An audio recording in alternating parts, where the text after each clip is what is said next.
Alrighty, I am live. Probably gonna wait for someone to be here because otherwise it doesn't make much sense. And in the meanwhile, I can just play some random music, mostly mio.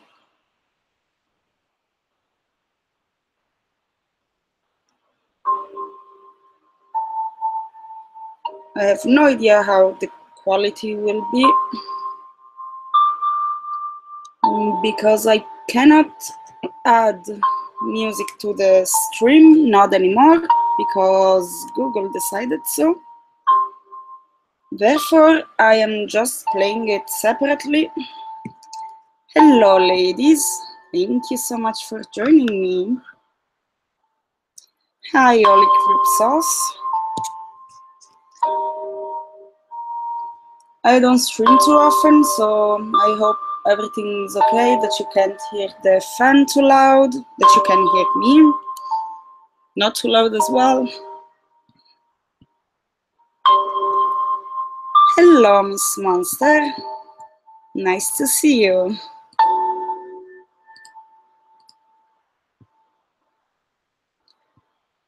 So, how are you all, girls? Everything good, I hope?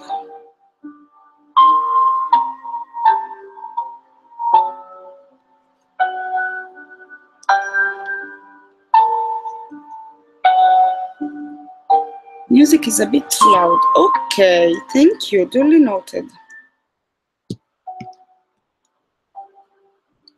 Okay, hope this is better.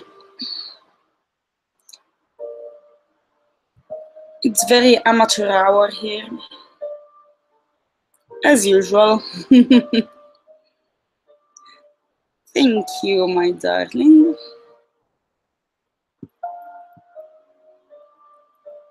Perfect.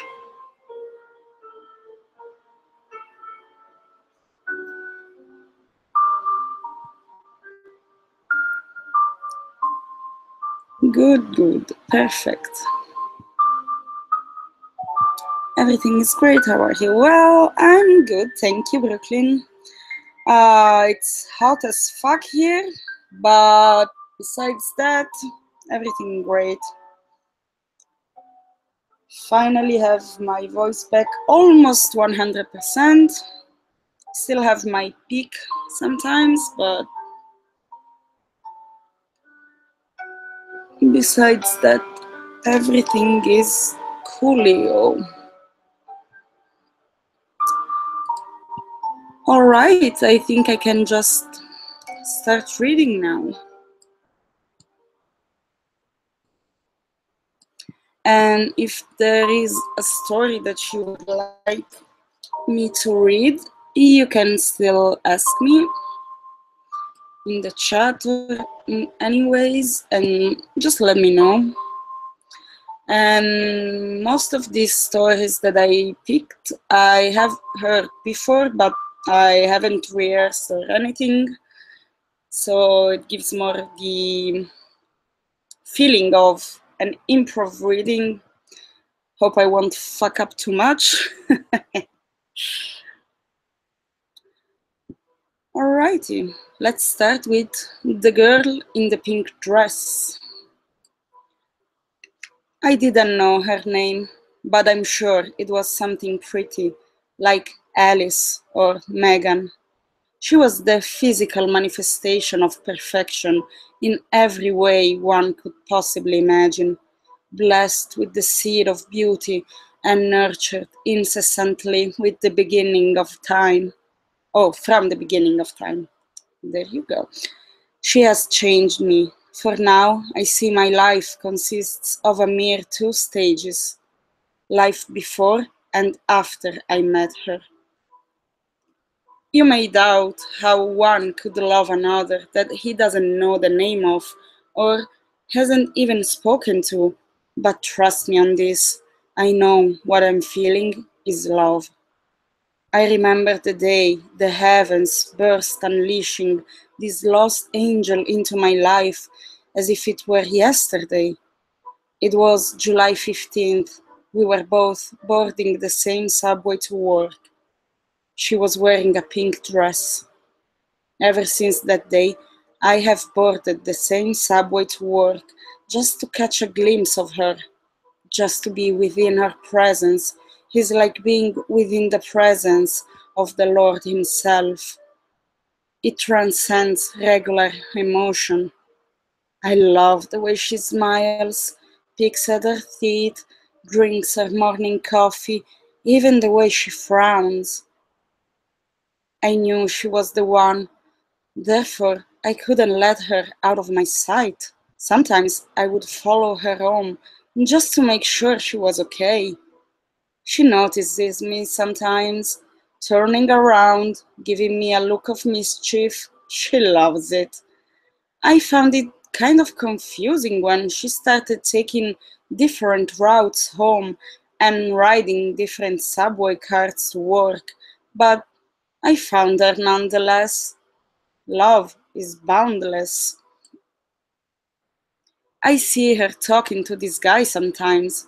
Saturdays in the local coffee shop. I hate Saturdays. It's clear that this man cannot express his love as deeply as I can. He is not for her. Thus, I dealt with him as was necessary. She seemed upset when she couldn't see him anymore, but it just made me happier that I had a chance. Immoral, perhaps, but love is boundless. Her apartment is kind of small and cute inside. She's very neat and tidy, and I find that so attractive. I left a note once, but then, within about a week, she changed her locks. She must have been concerned about the increase in crime or something. Jesus, I love her so much. My favorite days are the days she wears her pink dress. Sometimes she even wears these really cute knee-high socks.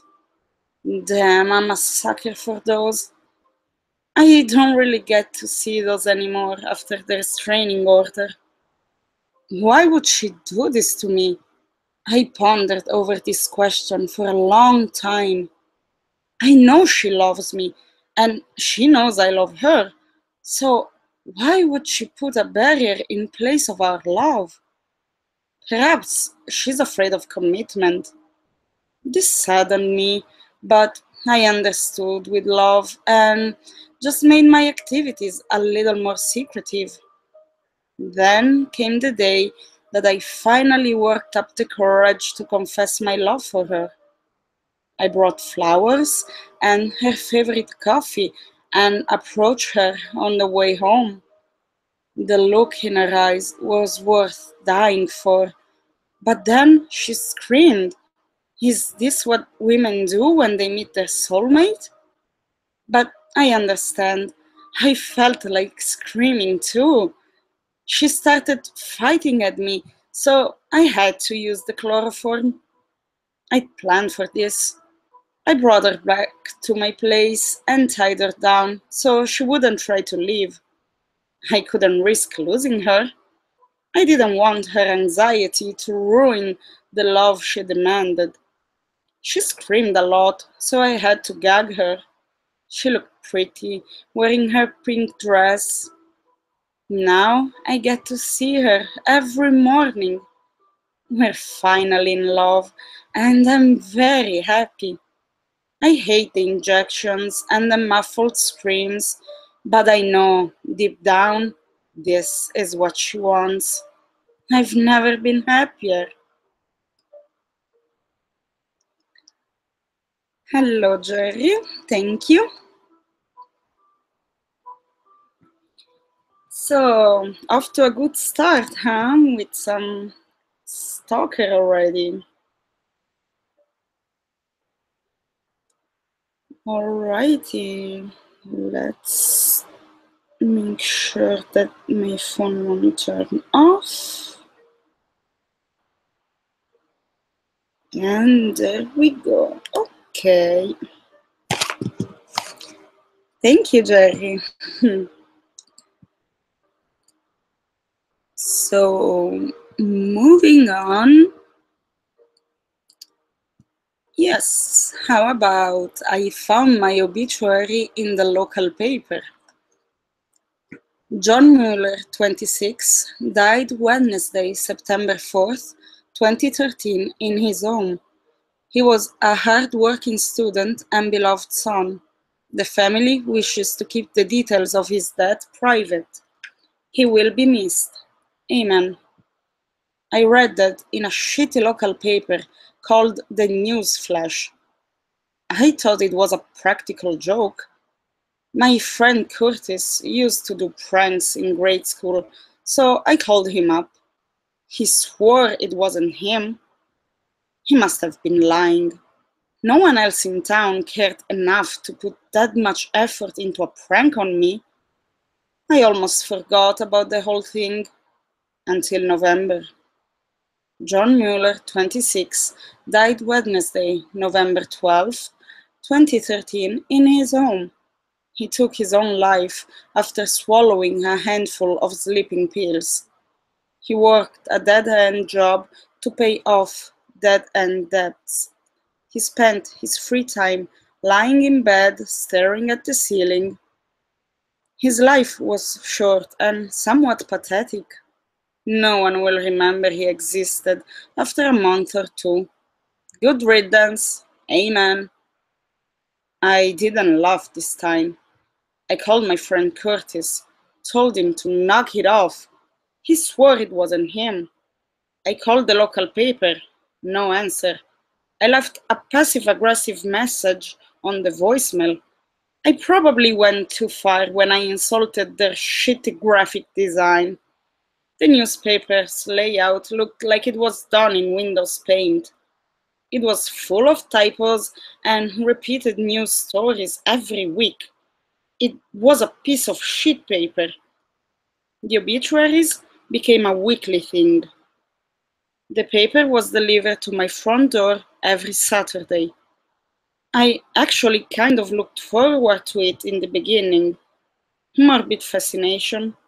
But the details got bizarrely specific. I didn't have Facebook, so the only people who knew this stuff was Curtis or direct family members. I stopped talking to Curtis, and the obituaries kept coming. There's no way anyone in my family would write this stuff. There were dozens of obituaries all together, but I'll just be posting the relevant ones. John Mueller, 26, died Wednesday, November 19th, after slitting his own throat with a rusty knife. He could no longer handle the guilt of cheating on his university finals, and his student debt became too much to bear. He will not be missed. Amen. This was the first obituary which had a detail that I knew only I knew. Although technically I didn't cheat on a university exam, it was a college exam. I wrote notes on a ball cap lid. I never told anyone. Maybe the writer had guessed it. I'm not the first person to cheat on a test. I gotta be honest though, the increasingly disturbing nature of the obituaries unsettled me. I slept with the doors locked. I kept calling the local paper. No one answered. I must have left like 20 messages. I finally decided to go there in person. I followed the address in the contact info listed in the paper. It was on Main Street. My town was an American Walmart town. You know, one of those shit highway towns that used to have a busy little Main Street until Walmart moved in. Now Main Street was dead and Walmart was busy. The American dream. Anyways, I drove to Main Street. It was dead silent. I almost expected a tumbleweed to drift across. Every single store was boarded up and run down. I parked in front of the newspaper building. It was abandoned. Shitty rich kid graffiti tags everywhere. I checked the address twice. There's that stomach drop feeling like you got caught doing something bad. I didn't really comprehend the situation yet, but I felt sick. I asked my neighbors, and no one recognized the papers. Someone must have been writing up the entire paper and delivering it to my door every week just to fuck with me. I called the police to report a stalker. They opened the file, but I could tell they didn't take it very seriously. The obituaries got progressively creepier and personal. They mentioned stories about obscure childhood events, teenage heartbreak, jobs, etc. They often detailed they often detailed myself committing suicide in some brutal manner, hanging, self-drowning, swallowing broken glass, bathing in boiling water, to name a few.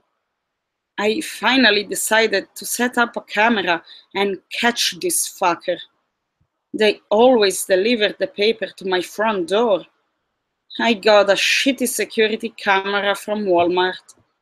I set it up before work. I worked a late shift that night. When I got home from work, a paper was on my doorstep. I took the SD card from the camera and brought the SD card inside. I played a video.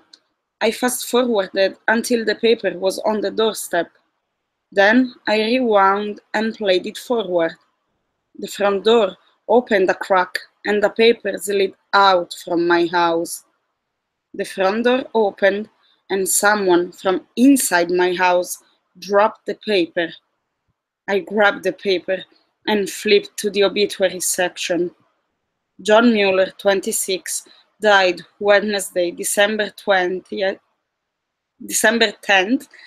He was murdered by someone who had been living in his attic for the past 7 months. That someone had been writing fake obituaries to John. John will be having a closed casket funeral due to the brutal nature of his death. Amen. Then I heard footsteps.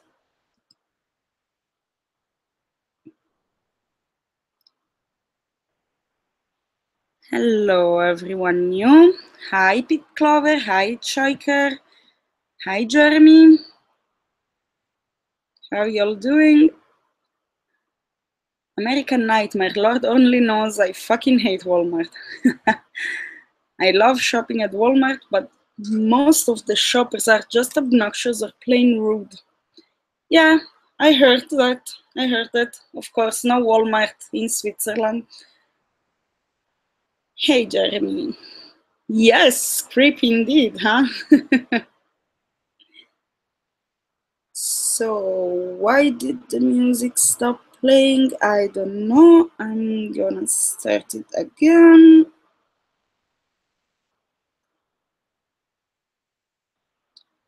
How's the weather over there, you guys? Here it's hot as fuck. Yes, finally a chance to watch one of my streams. Thank you. Yes, stupid time zones. I miss so many streams because of time zones. It's 5:45 here, p.m. Thank you so much, Jeremy. I appreciate that. Sunny and hot in Canada. Well, you know it's bad when it's hot in Canada.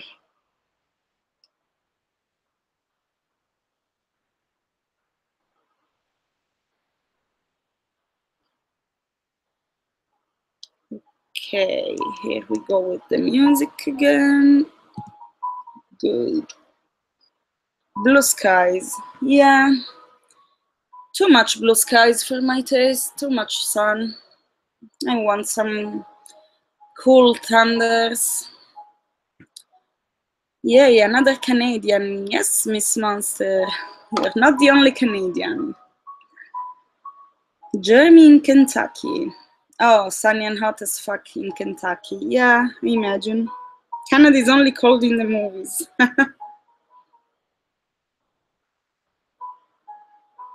Then it's not cold anywhere. We're all suffering the heat. Dang it.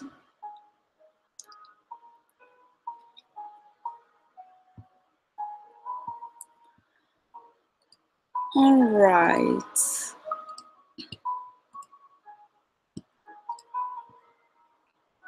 Yeah, our stereotypes. Yep. Like when people think that Switzerland is covered in snow all year around. Yeah, I wish. Oh well.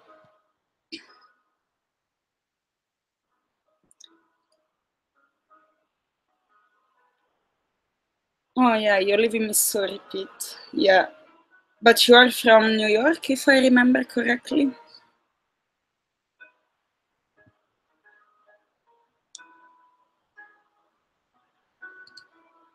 I'm gonna link this to Twitter just in case.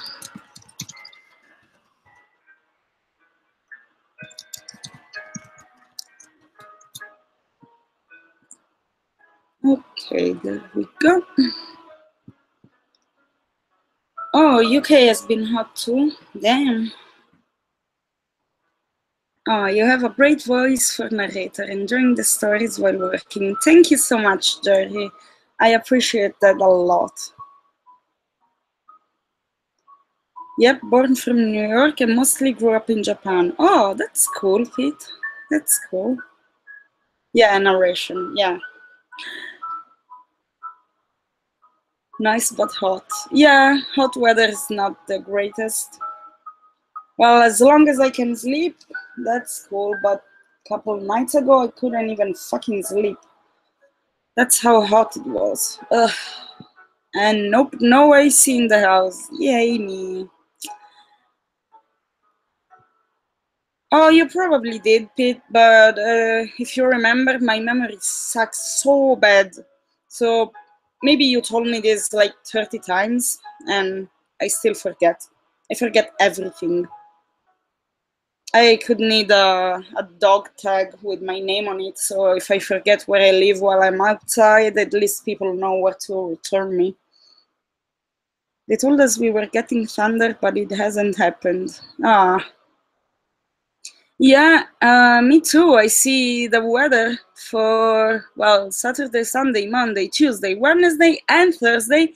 All days it says thunderstorms and dropping temperatures, but it has said so for the past week at least, if not 10 days or something.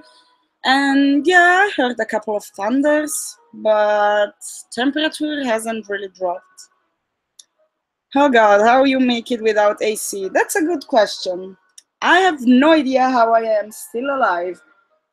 There currently is 31 degrees Celsius in my room, which is, just let me convert it real fast, 87.8 degrees Fahrenheit inside the room with the fan turned on maximum.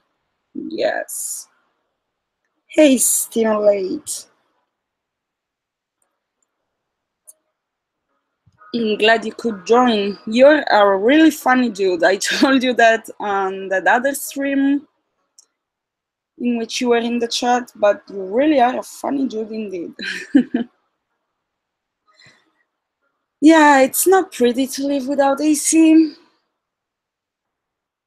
But what sucks even more is that every time I like go to a store or something where there is AC, and I'm all sweat as fuck, of course, then I catch a cold, which is what happened, and I was without voice for a week, and that sucked so badly. Because I mean, if I can't record, then what do I do with my days? I like to make people smile. Yes, me too. And that's great. It's great to smile and laugh. Well, of course, no one would say, no, I'd rather cry. Well, maybe emos, but I am from Switzerland. kinda raised here, well, born here, kinda raised here, lived a bit here, a bit in Italy, and stimulated. Of course, you would say that, you naughty girl. All right, moving on to the next story called Remember to Turn on the Lights. I walked into the bed and breakfast, tired as ever. First, I entered the bathroom, turned on the light, and washed up. I was too exhausted to turn on the rest of the lights in the room, so it was a little dark. My bag was thrown under what appeared to be a full-length mirror. There was not enough light to make out all of my features, but I could make out the basic shape of my body in the reflection. It's not like it mattered. I was going to bed anyways, so I didn't need to check myself out. I could see my reflection out of the corner of my eye, following me as I shuffled? Maybe it's as I shuffled? Yeah, probably. Following me as I shuffled around the room, as it should. As soon as my head hit the pillow, I was out.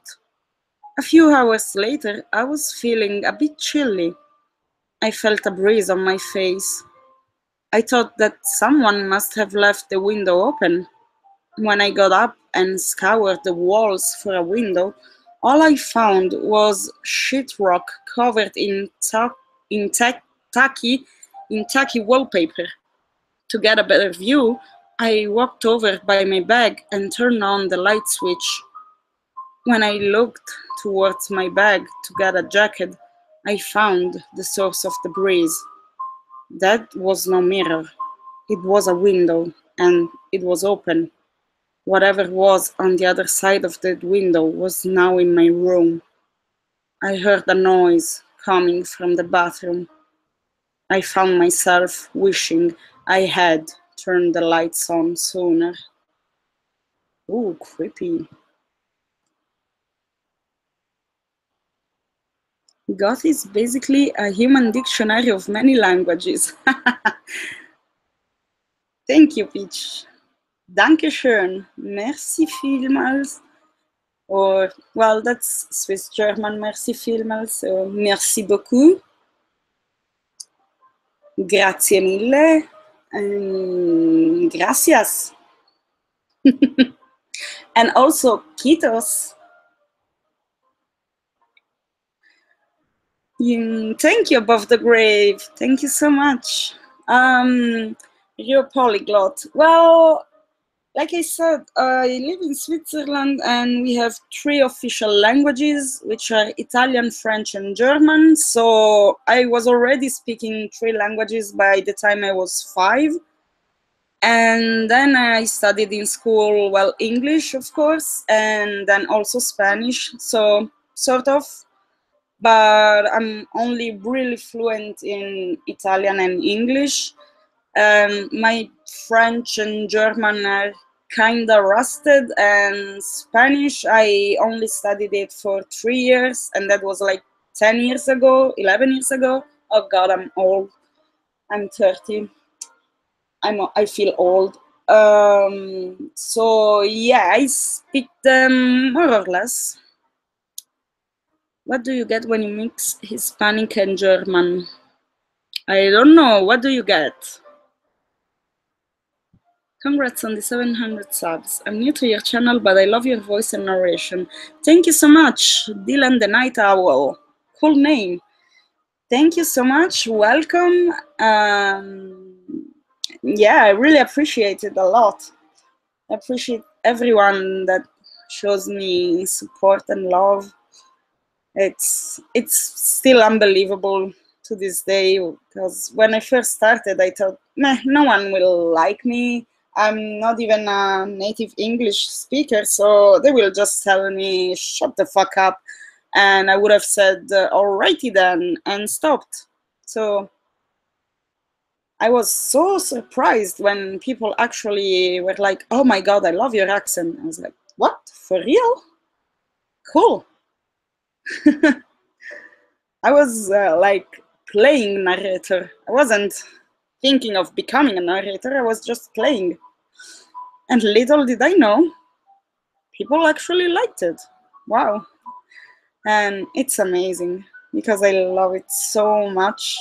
And you guys are the best. Oh, I do love the way you speak. Thank you, above the grave. Oh, the answer to the joke. Okay, when you mix Hispanic and German, he's per mean. Cool.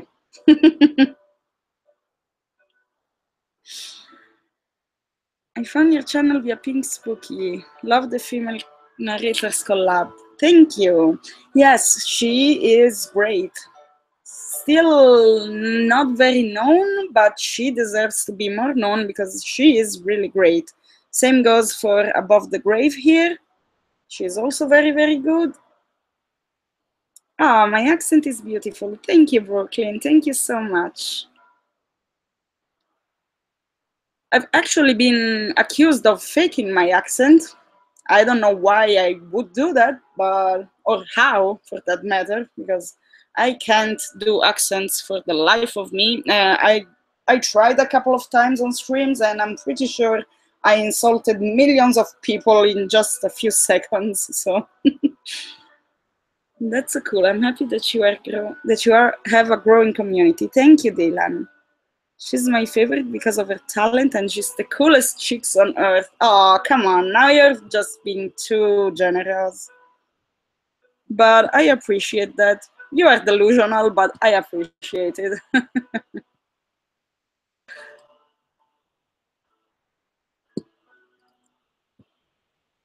All right, let's see what other stories I have here.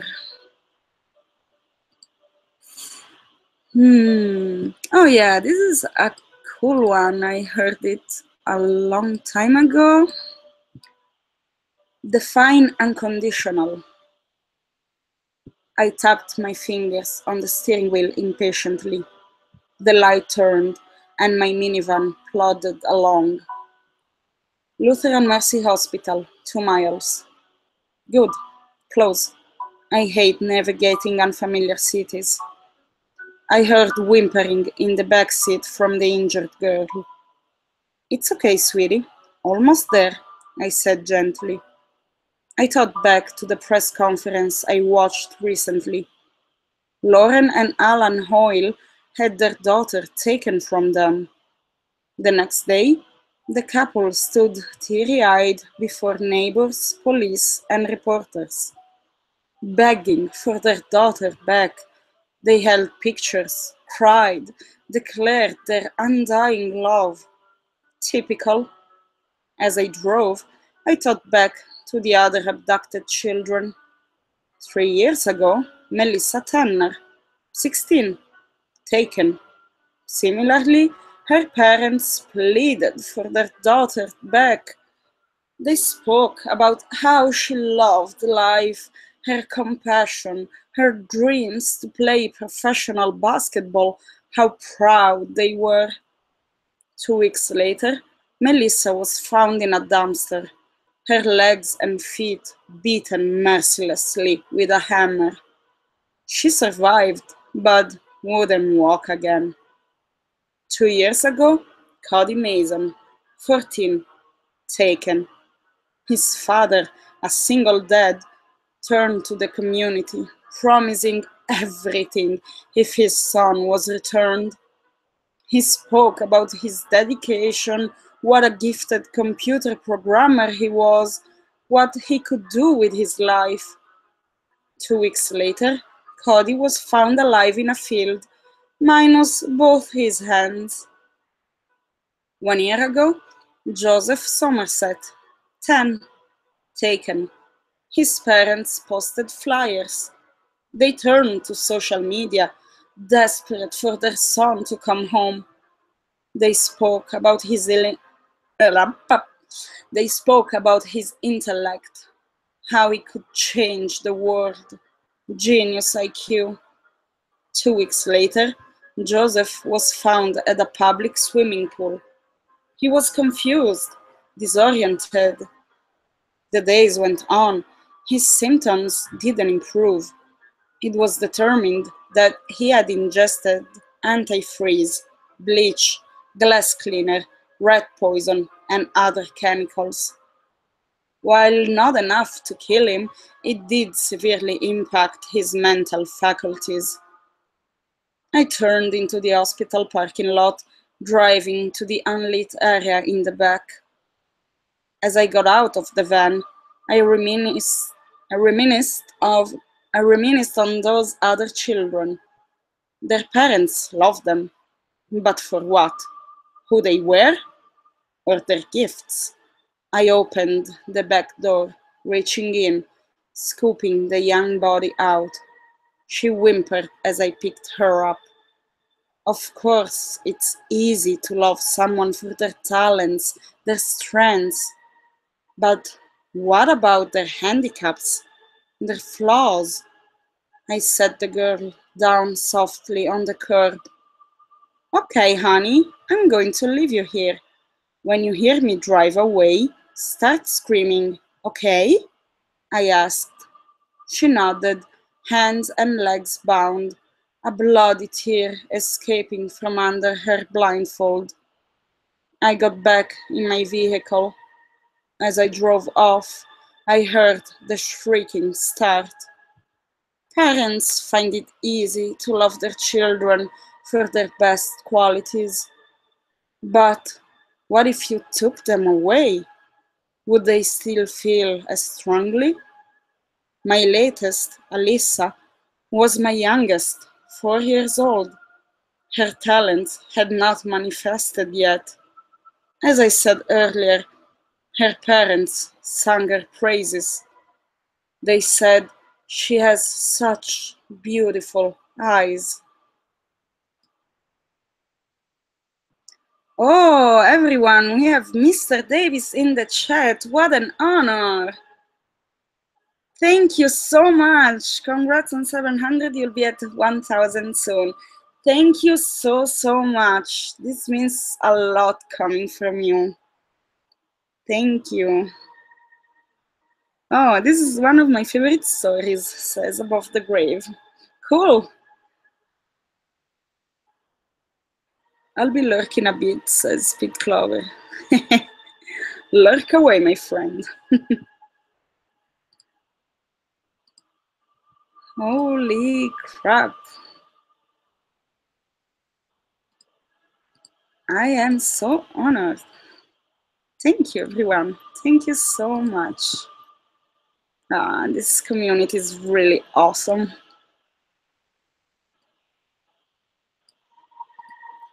Yep, that was creepy. Yes, indeed, it was.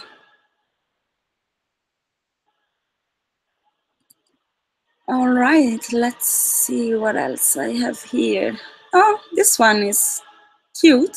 As cute as a creepypasta can be. It rhymes, and I like creepypastas in poem format because it's like, oh, but it's so cute because it's a poem, but then again, it's so creepy because, well, it's a horror story. That was a really creepy story. Oh, that was a really creepy story. Yes. I close my eyes when you read. Weird. Not so weird. I sometimes do that as well with other narrators to fully enjoy their voices.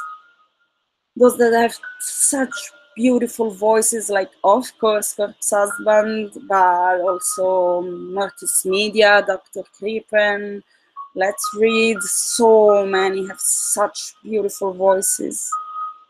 Oh, hey, we shouldn't be here. Hello. Hey, everyone. If you don't know We Shouldn't Be Here, you should go check him out and check out the collab he did with Being Scared. That was a beautiful video, beautiful narrations, stories about drive-in movies.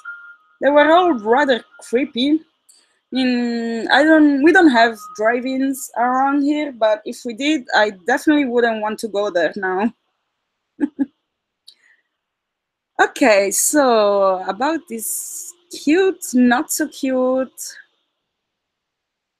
poem pasta, which is called Tune. And I think you might have heard it before because I've heard it at least once, if not twice. But it's always it's always cute, as cute as something creepy can be, like I said. Wait, let me get a sip of water. Okay, better.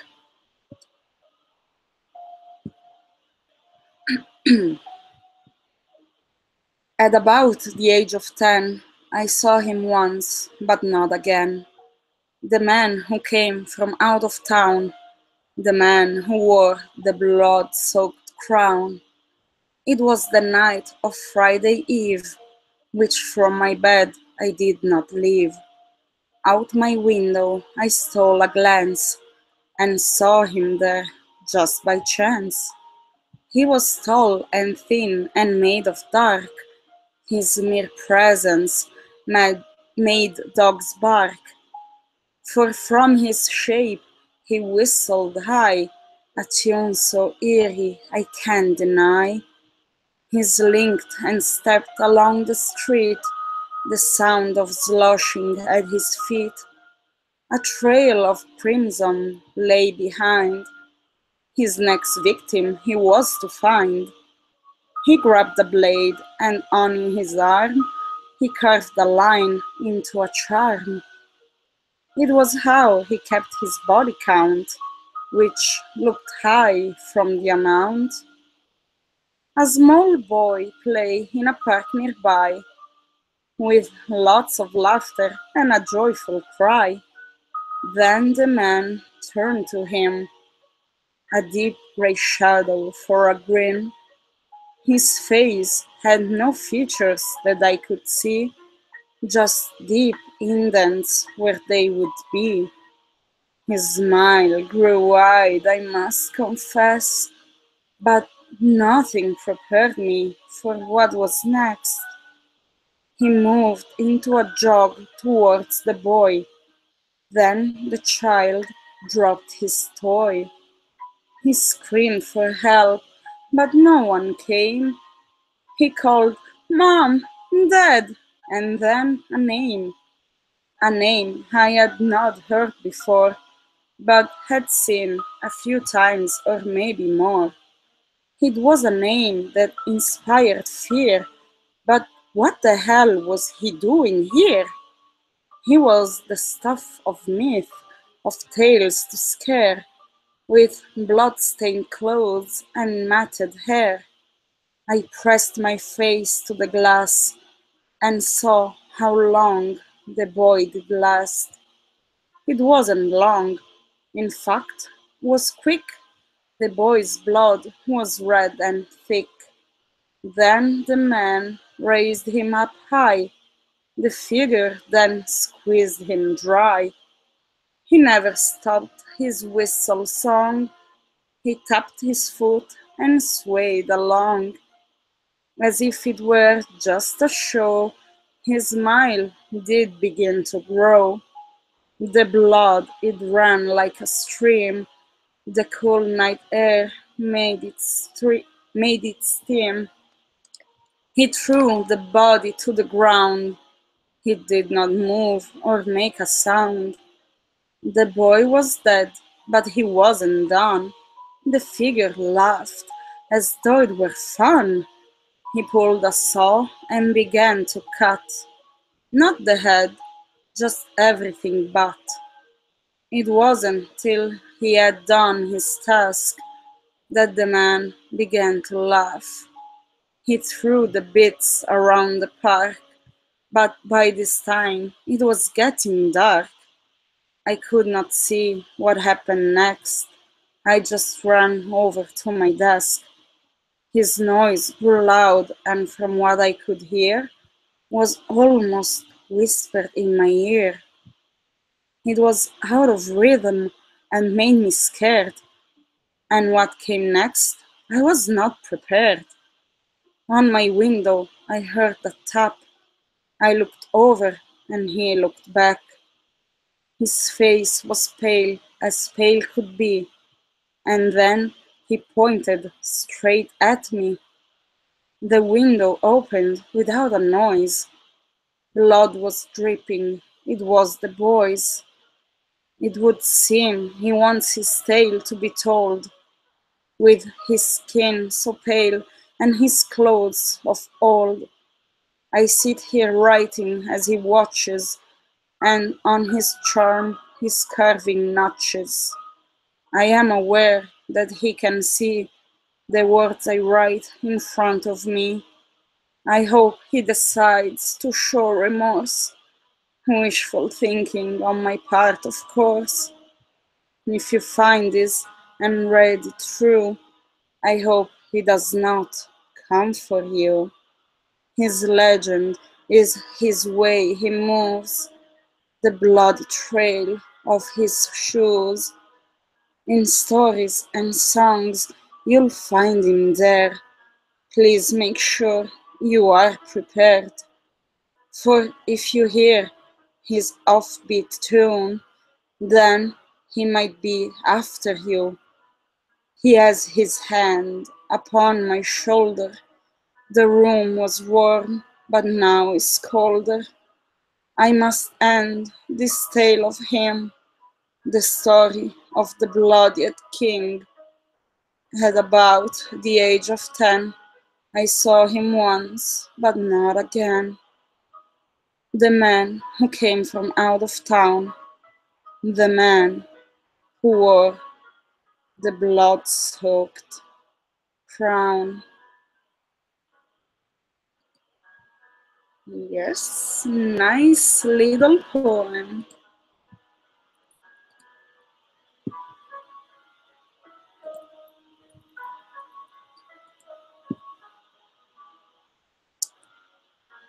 Chat is silent. Wow. Okay, I take that you like that, huh?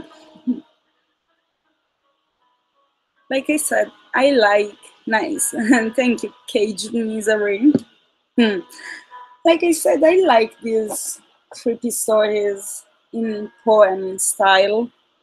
It's a cute mix of something lovely and innocent and something creepy as fuck.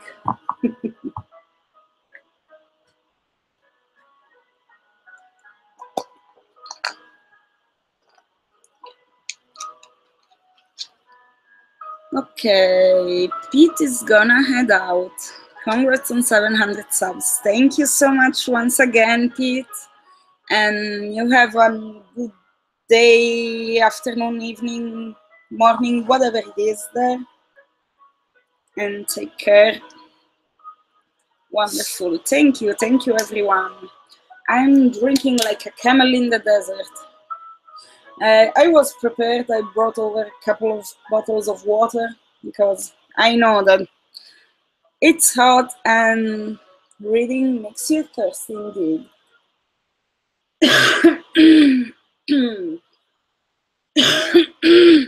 And I still have a little bit of cough left.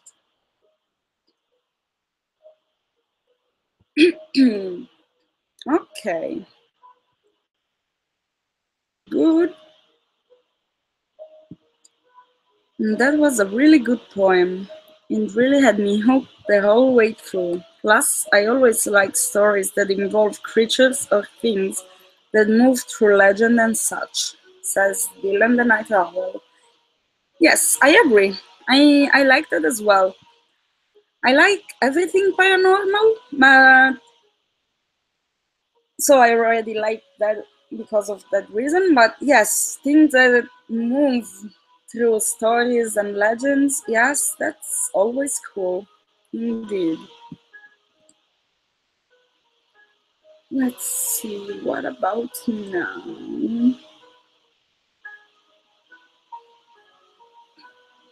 Oh, the elevator ritual. Maybe you've heard about this? Maybe you even tried to do this. I wouldn't recommend it, but some people are more adventurous than I am. So, just in case you wanna try it, I will read this for you. The elevator ritual. Requirements. One building at least 10 stories high with an elevator. All three of these conditions must be met in order for the game to proceed. Instructions. Venturing out.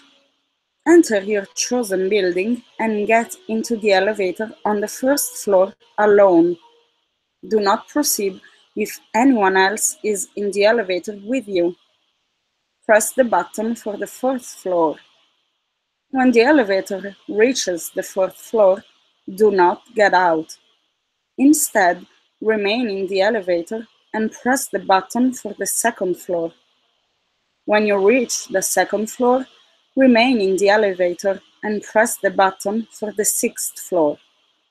When you reach the sixth floor, remain in the elevator and press the button for the second floor. When you reach the second floor, remain in the elevator and press the button for the 10th floor. When you reach the 10th floor, remain in the elevator and press the button for the 5th floor. When you reach the 5th floor, a young woman may enter the elevator. Do not look at her. Do not speak to her. She is not what she seems. Press the button for the first floor. If the elevator begins ascending to the 10th floor instead of descending to the first, you may proceed. If the elevator descends to the first floor, exit as soon as the doors open. Do not look back. Do not speak. If you reach the 10th floor, you may either choose to get off the elevator or to stay on it. If you choose to get off, and if the woman entered the elevator on the 5th floor, she will ask you, "Where are you going?" Do not answer her. Do not look at her. You will know whether you have arrived at the other world by one indication and one indication only. The only person present in it is you. The return trip. If you choose to stay on the elevator at the 10th floor, press the button for the first floor. If it doesn't work, keep pressing it until it finally does. When the elevator reaches the first floor, exit as soon as the doors open. Do not look back. Do not speak. If you choose to exit the elevator at the 10th floor, you must use the same elevator to return as the one in which you arrived. When you enter the elevator, press the buttons in the same order you did in steps 2 throughout 8 of venturing out. You should finish at the 5th floor. When you reach the 5th floor, press the button for the first floor. The elevator will again begin to ascend to the 10th floor. Press any other floor's button to cancel the ascension. You must press the button you used to cancel the ascension before you reach the 10th floor. After you reach the first floor, check your surroundings carefully. If anything seems off, even the smallest detail, do not exit the elevator. If you detect something wrong, repeat step 2 until your surroundings look as they should. Once you are confident you have returned to your own world, you may safely exit the elevator. Additional notes. Should you reach the other world, the floor onto which you will emerge will look almost identical to the one from your own world, save for two things. all the lights will be off, and the only thing you will be able to see from the window is a red cross in the distance. Some say that electronic devices, mobile phones, cameras, MP3 players, etc., don't work in the other world. Others say they do. Getting back to your own world may be more difficult than it seems. You may become disoriented and forget which elevator in which you arrived. The elevator may seem to get further and further away from you as you walk towards, and so on. Be vigilant and keep your wits about you. If at any point during the ritual you faint, pass out, or otherwise lose consciousness, you will likely wake up in your own home.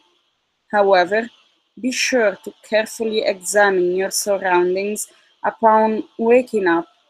The home to which you have returned may not be the one you left when you first set out to attend this ritual. Concerning the woman on the fifth floor, do not speak to her. Do not look at her. If you do, she may decide to keep you for her own. Well, that's not creepy, huh?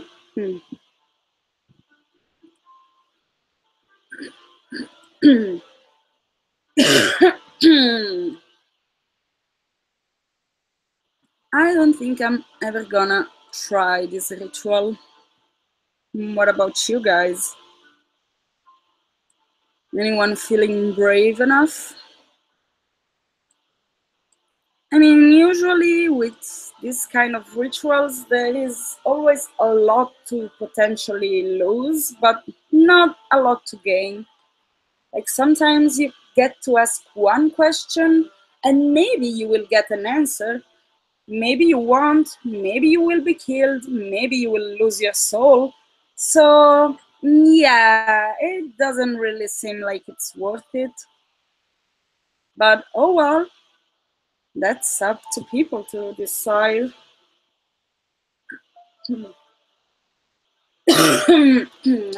I need more water. Not brave.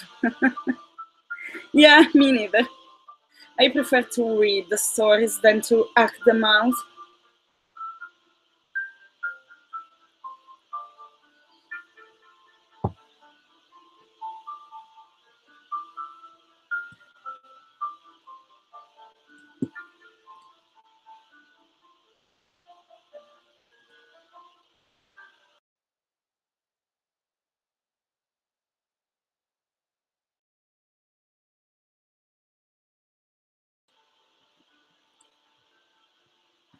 I also don't know.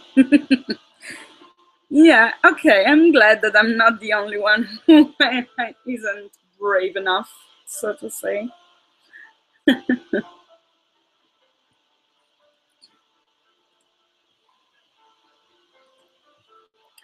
Alright, let's see about an experiment. Blood freezing experiment.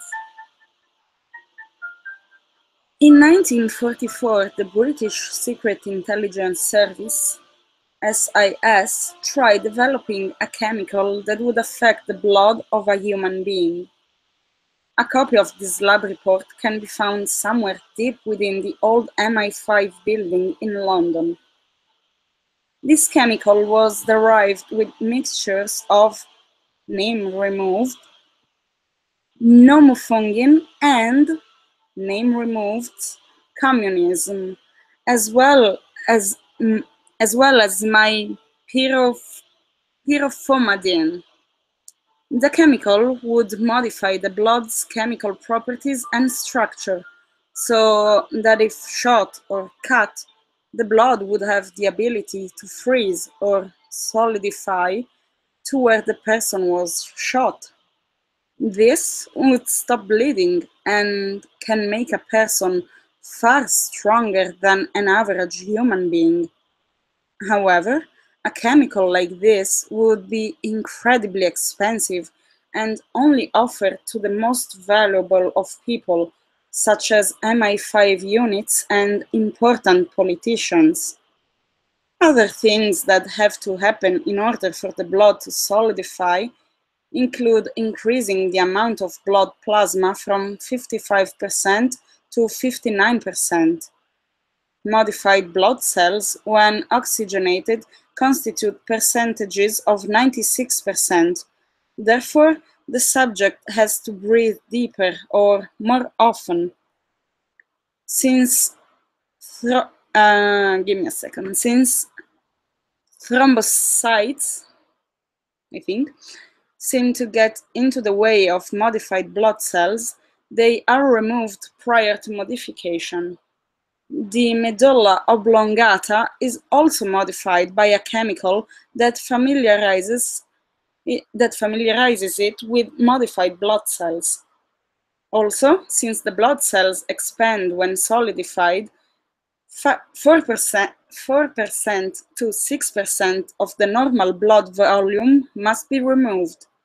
Blood vessels, of course, are changed a slight bit by the chemical as well in order to handle the heavier cells. Procedures. Test subjects can be any male over 21. Subjects are compensated with £35,000. The subject will be provided with hospital beds and some entertainment. The subject must remain on an EKG, and his heart monitor must be watched at all times. Once the chemical is introduced into the subject, he must be monitored for 24 hours. No food must be given until the 25th hour. All requests made by the subject in the first 24 hours must be ignored. Beginning with the 25th hour, the subject may be given painkillers and proper meals. Patient must continue to be monitored until the 72nd hour. After 72 hours, the subject is to be escorted to the test room. The subject is to be bound and sedated. The left arm is to be cut open 4 inches, and the right arm is to be shot by a 45 automatic. Observe the effects. After hour 144, the subject is to be taken to the test room again, and the subject is to be shot in multiple places without sedation. Each place and effect is to be observed and recorded. Experimental. The three subject. Why am I fucking up so much on this one? Probably because of the medical terms. And music has stopped again. Don't know why. Okay, so experimental. The three subjects were males, 22, 23, and 29. The subjects also swore to secrecy. The chemical was successfully administered to all three subjects. Within the first hour, all three of them started screaming in agony. Surprisingly, this stopped by hour 3. Subjects 1 and 3 requested a copy of a King James Bible after hour 6, but it was denied. The fellow researchers decided this meant that they believed they would die. Subjects 1 and 3 were granted a copy of a King James Bible after hour 25. Painkillers were administered to all three subjects.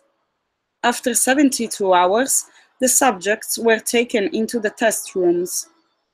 The three seemed delighted to leave the room. After sedation, each subject had his left arm cut open with a scalpel and his right arm shot by a 45 automatic.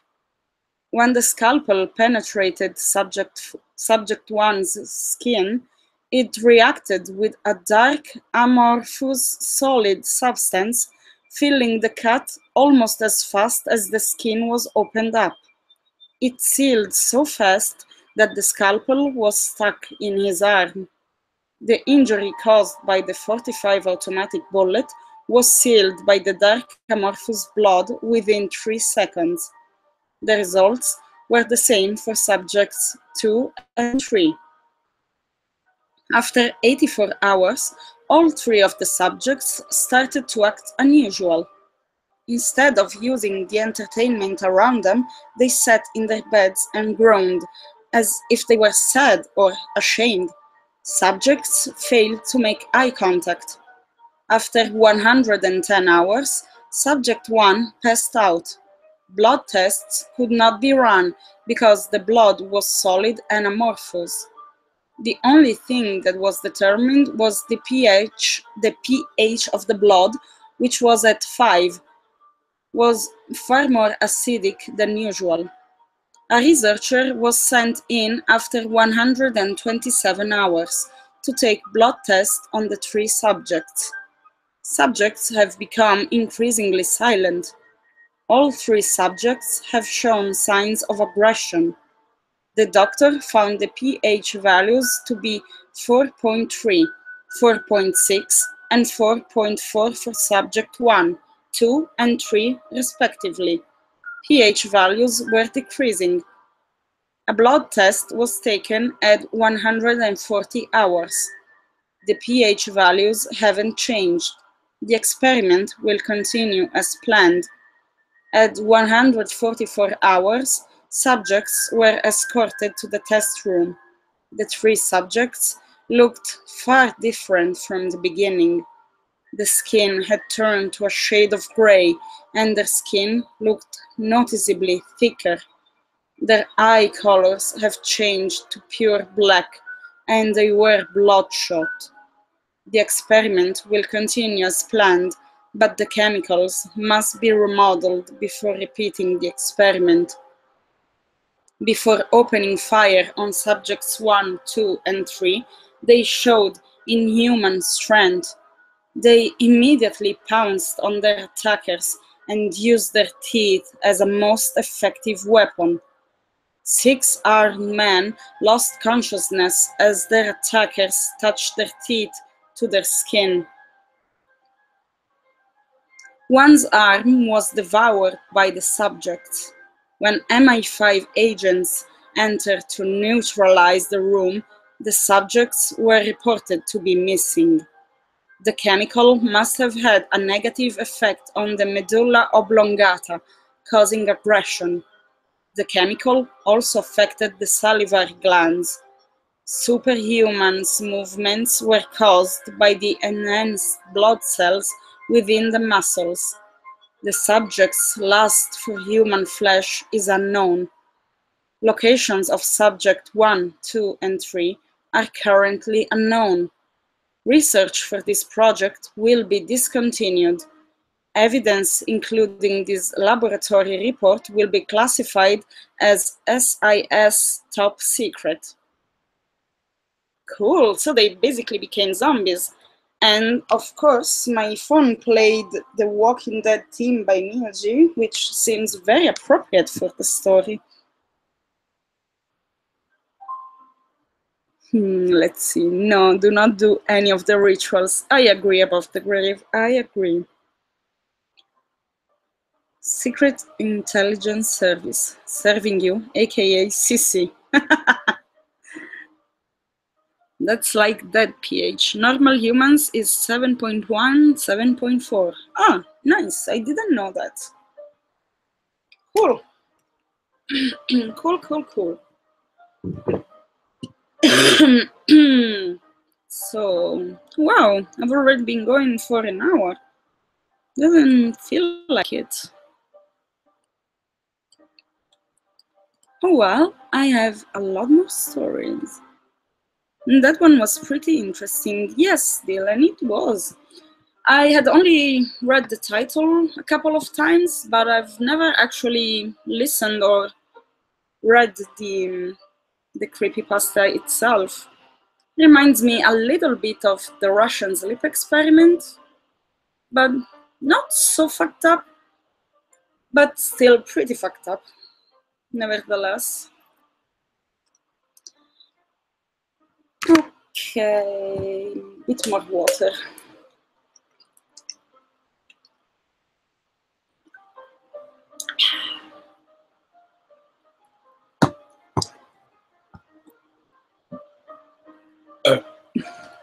There you go, burpy burp.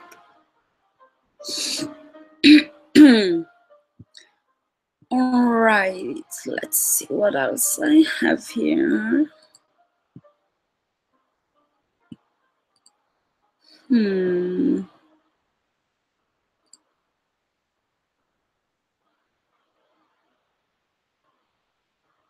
Oh yeah, this I kinda remember it, and it's all right. I'm gonna have to go, but I'll make sure to look forward to any of your future content.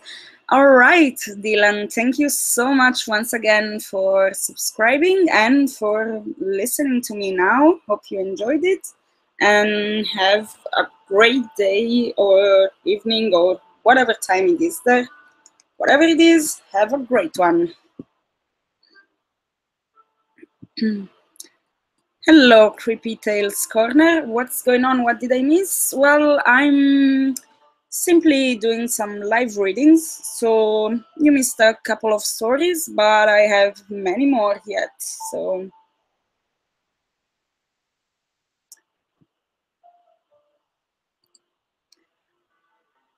yes, this one I remember I heard a long time ago, and I didn't expect the twist. Then again, I am pretty naive, so I often don't see the twist coming. Hey, Auntie! Hello there. Thank you for dropping by. Hey, everyone. Auntie Creeps is in the chat. Can you narrate some 50 Shades of Grey? Oh, I'm afraid that's too disgusting even for my channel. Wink, wink.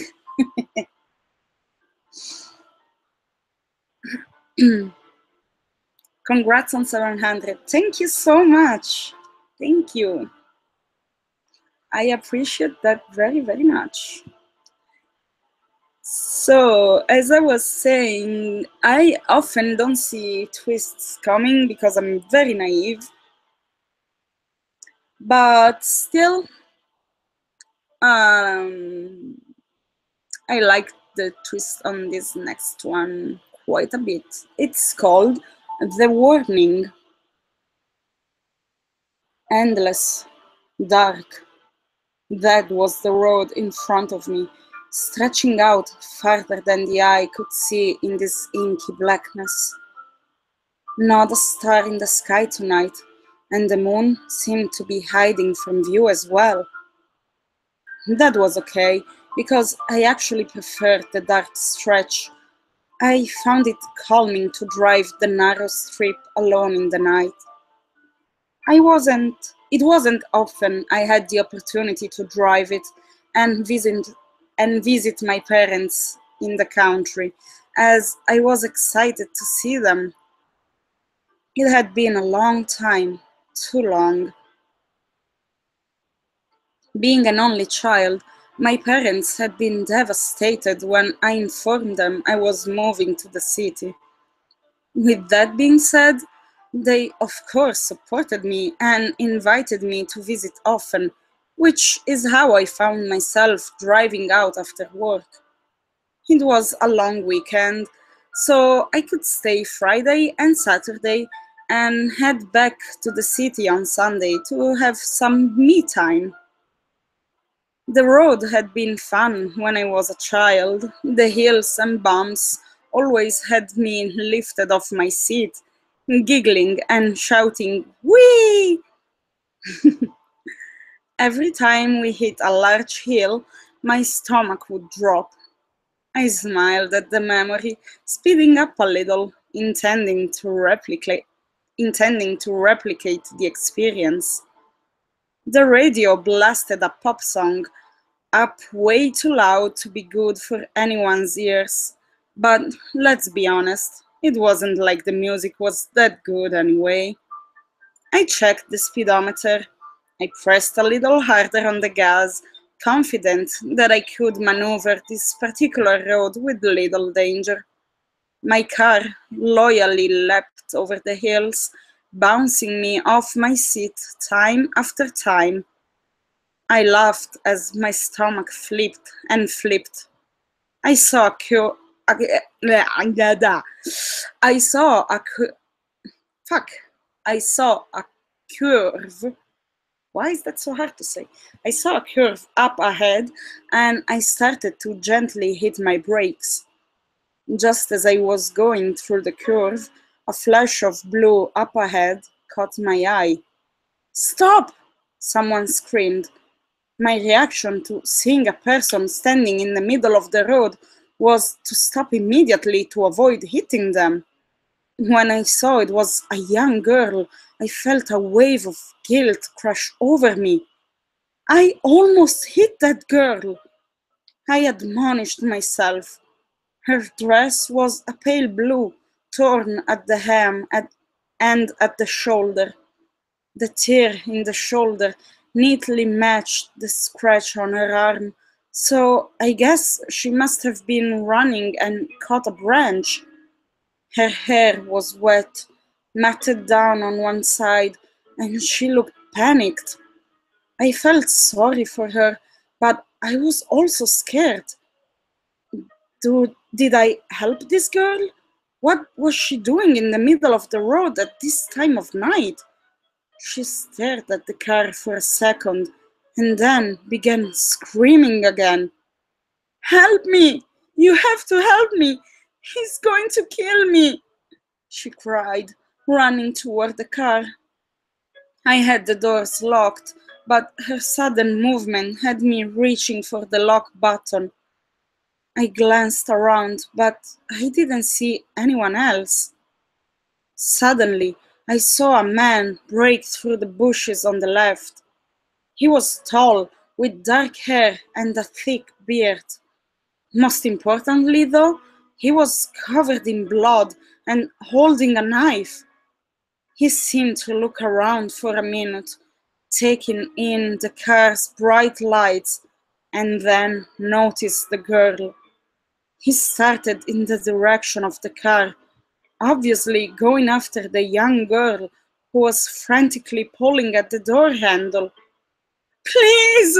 She cried, tears pouring down her face.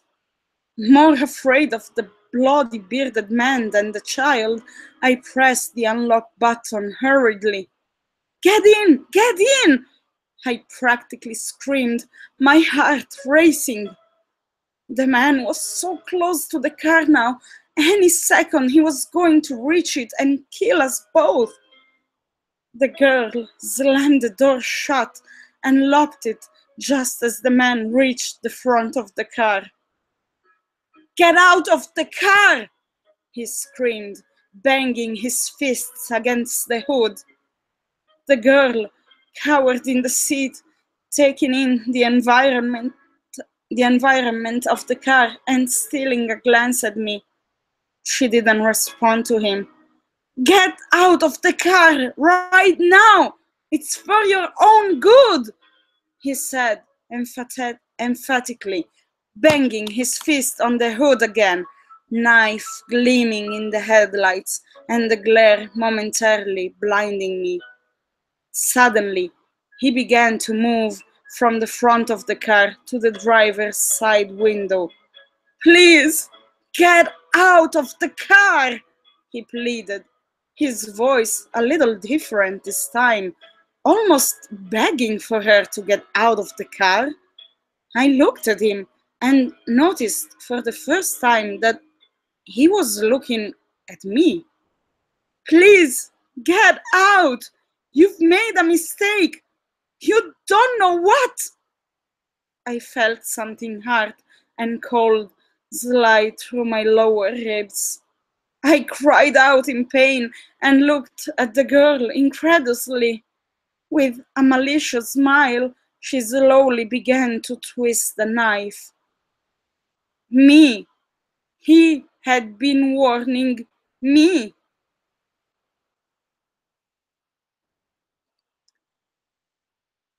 Haha, hey Crawler, that's a sexy voice. Thank you.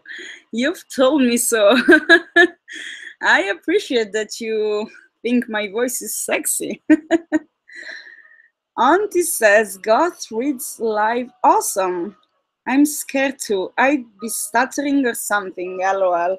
Oh well, everyone stutters. I mean, the story before this one, I fucked up quite a few times because there were medical terms and whatnot. So that's also part of the experience. I mean, not readers, viewers, what the fuck am I saying? The heat is melting what little is left of my brain. Viewers get to see like the behind the scenes of our narrations, how they're done. So that's also interesting. Oh, nice twist. Indeed, indeed. I like the twist too. Nice. Hella sexy. Thank you, Auntie dear. And that's why I never do live readings. Oh well, I'm not embarrassed to fuck up. I mean, I guess I'm used to fuck up in general, so that's not a big deal. Let's see. What else to read now? Oh, maybe this. Maybe symmetry. Your voice is just melting my shirt off, huh? Nice. Thank you. That's a quite the compliment. Melting the shirt off, huh?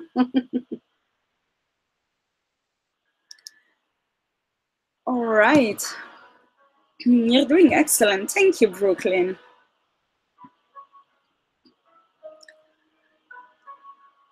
Okay, let's go to this symmetry. I think I remember this one as well. I think I don't remember who did it, but someone read it, maybe more than someone. Once again, in the end, they're pretty much the same. Oh, I'm going to do it someday. You've inspired me. Awesome, Auntie. Awesome.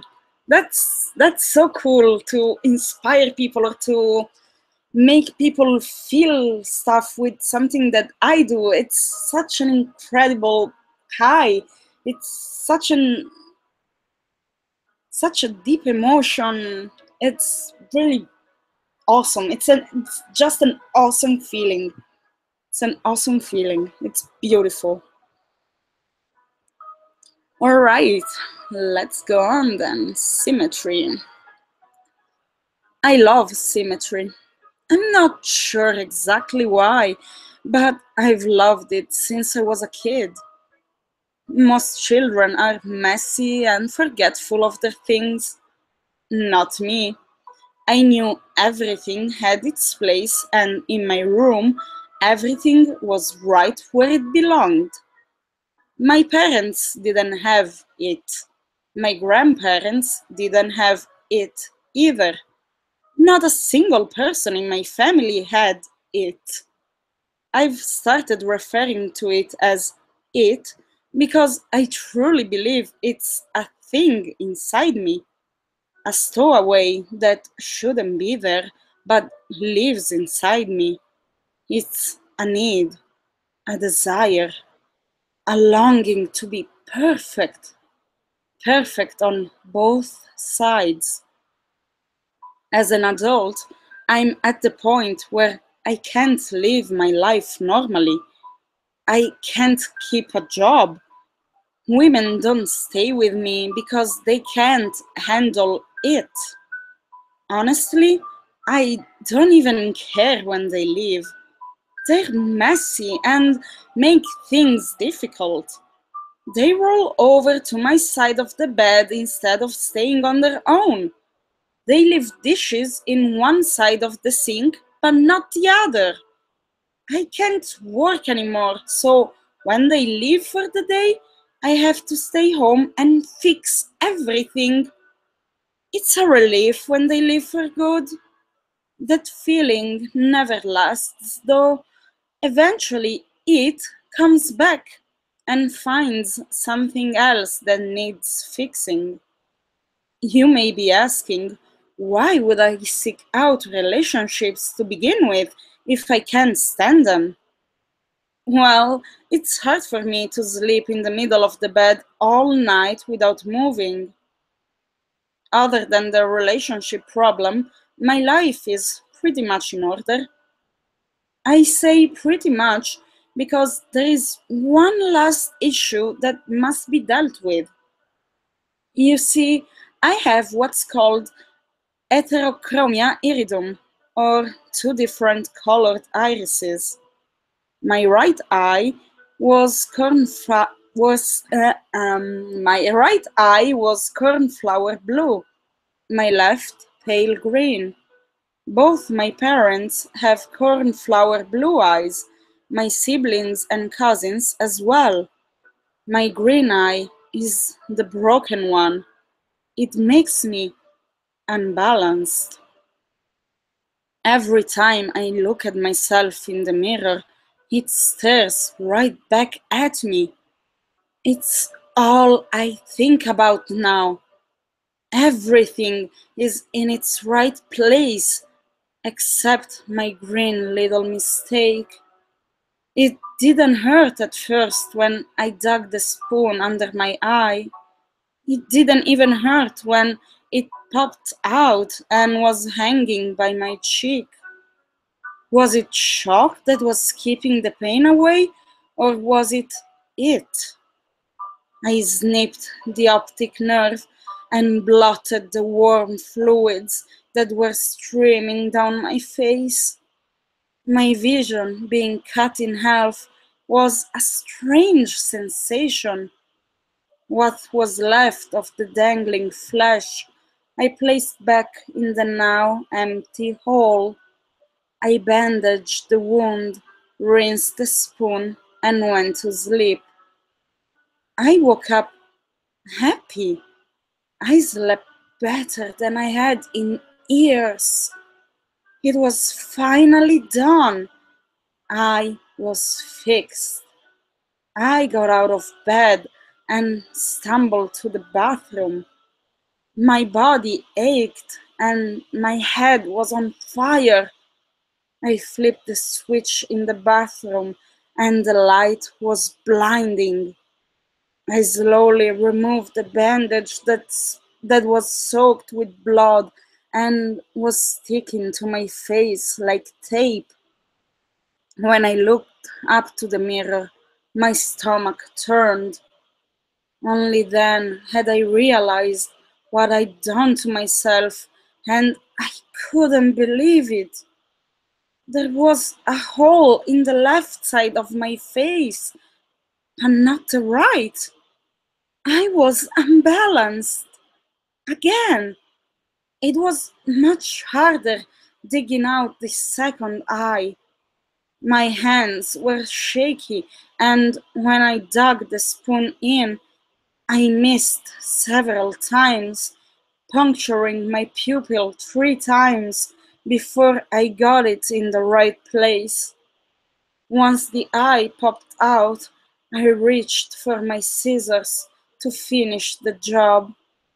The blood from the previous night had dried on the blades, so the scissors didn't cut very well. You know, when you were a kid in elementary school and your teacher made you cut construction paper for art projects? Did you ever try to cut too many pieces at once, but the scissors couldn't take it? The blades would kind of fold over each other and the paper would get pinned between them. That's what happened with my eye. The optic nerve was pinned between the two blades. It was stuck, and as I tried desperately and frantically to make it unstuck, I slipped on the blood and started falling to the floor. Reflexes kicked in, and I let go of my eye to try to break my fall with my hand. The weight of the stuck scissors on my hanging eye was unbearable. I knew I couldn't stand it long enough to make it to the kitchen to get a knife, so I pulled it straight out of my head. I felt the flesh tear from inside my skull. I felt it rip and spew liquids everywhere. I knew I was crying, but there was no telling the tears from the blood or the ocular fluid. When I heard the wet slap of bloody flesh against the tile floor, I knew I was done. I knew it was done. I could live my life now without having to see people's awful, messy, uneven lives. The relief washed over me, and I knew it would last this time. I had never felt this way before, never had this much hope. As I laid in my bathroom on that cold, wet, sticky tile, I smiled for the first time in years. Nice.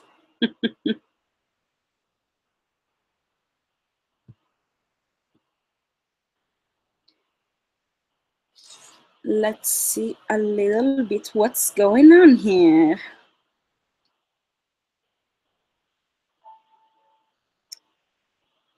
Oh, you inspire me a lot, my dear. Thank you, Auntie. Hey, Rainer. I finally have signal. Woo!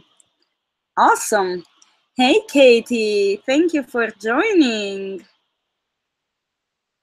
Congratulations on 700. Thank you so much, Katie.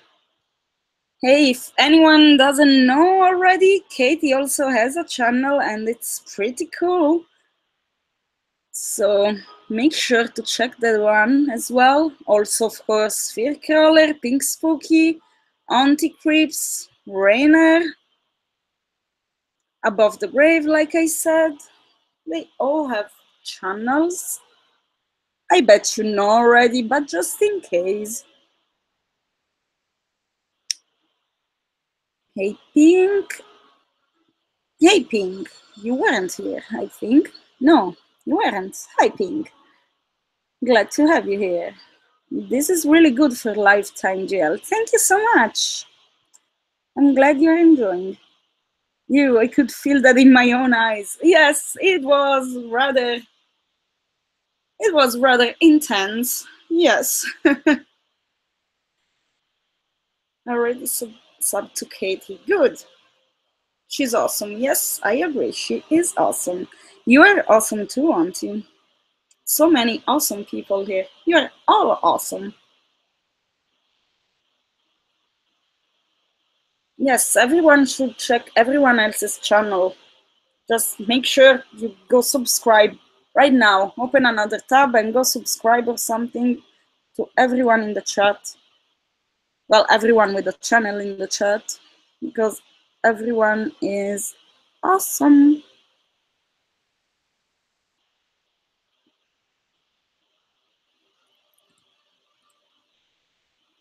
So, yes, we are all pretty good. Less, of course. Yes, let's say that ourselves. We are all pretty good.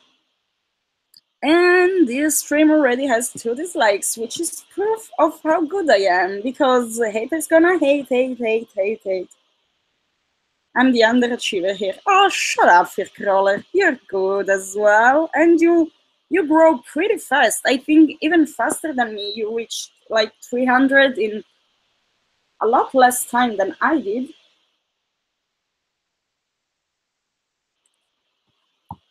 So just shut up, because we're all good here. All good. Pink, you tell him that. Fear, your live streams and narrations are awesome. So are your narrations, Pink. So are yours. Like I told you, I'm gonna ask you to collab as soon as I find a story. I am finding so many stories, planning so many collabs. It's crazy. I have to write it down because, well, even without my crappy memory, I would end up losing something along the way. Okay, let's see what else I had opened up here.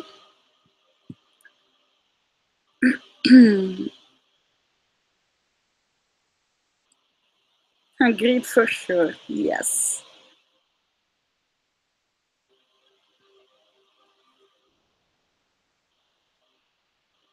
Mm, yeah, why not? Why not this one? To change a bit from the morbid symmetry.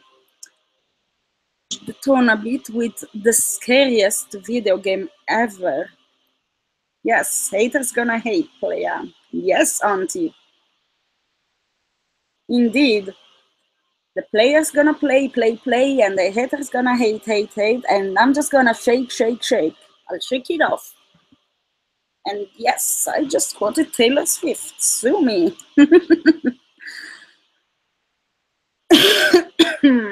Excuse me.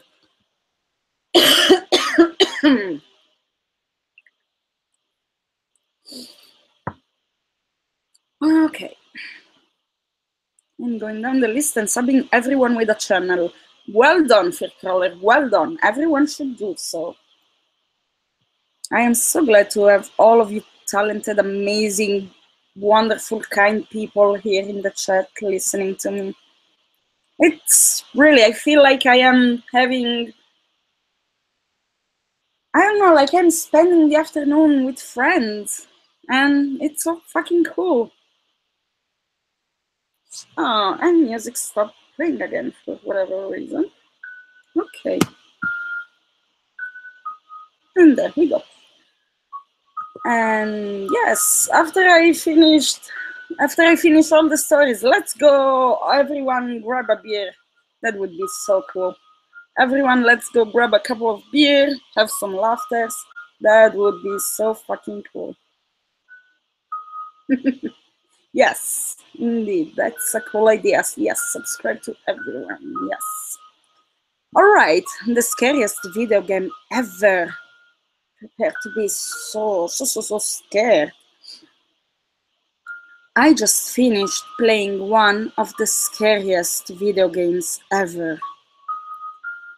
Now, hear me out before saying, oh, he's probably just a fag that gets scared of everything. I don't get scared of video games or movies. I've played many survival horror games and have seen many horror movies in my day. The only thing that made me just a tiny bit scared were some parts of Penumbra and Condemned. Amnesia was pretty good. Everything else was just boring. This game was different. Very different. You aren't given any sort of backstory to the game at all. Press play, it throws you right into the game. However, I was able to piece together what the story basically is through finally beating this little brick shitter. Apparently, you're a madman. We're never given the name, but you can guess what it is if you pay attention to the title screen. For some reason, you escaped from whatever mental hospital room you were hiding in.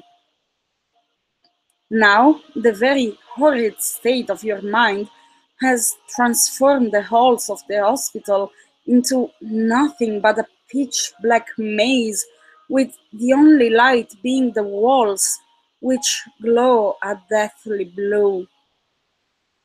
Your character is apparently some type of mad cannibal that you can barely control.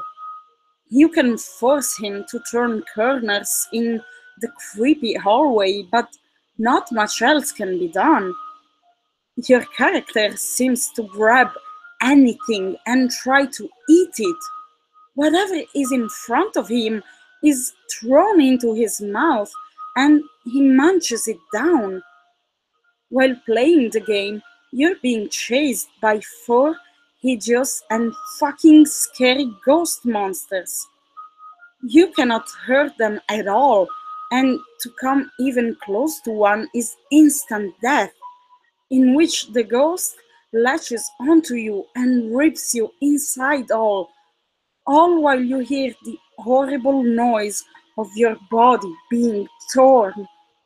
You can, however, eat some odd objects hidden in the maze, after which your character goes into an even more unstable state.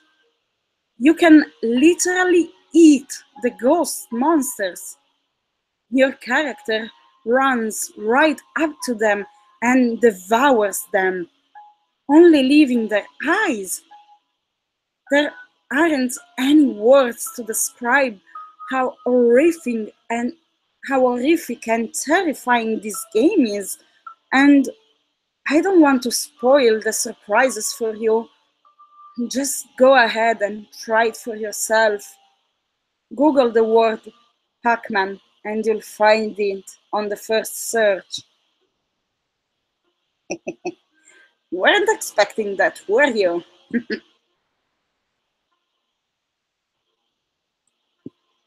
Let's see. Oh, hey there, Carrie, finally. Oh, Crump, greetings from Salt Lake City. Thank you. Greetings from Switzerland. Hey everyone here, if you don't know, Crump has an amazing channel with footage videos that you can use. I use it very often because it's amazing. It's rather random and creepy footage, and it's really, really well done. So keep that in mind. I'm down for some hiding. Yes, nice.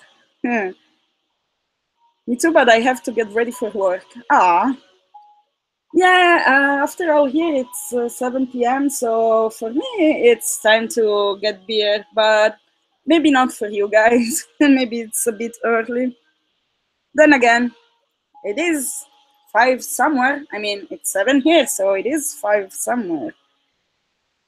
I'm for some honey. LOL. I am always down for God. See what I did there? Of course, Firker. Of course.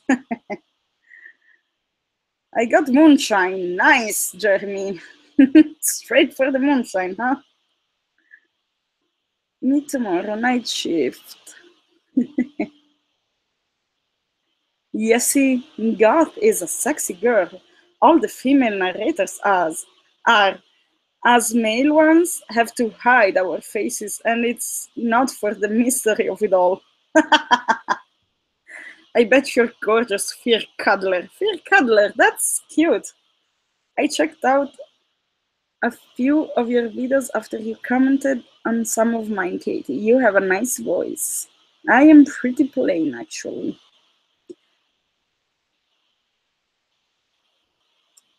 Hey, Katie. Zack Wizard Man Horror. Hello there. Welcome. Thank you for dropping by. Hey, Fear, I'm sorry I haven't sent you that recording yet. Francis, okay, that's not for me. GL, can you get drunk, please? Oh, Carrie.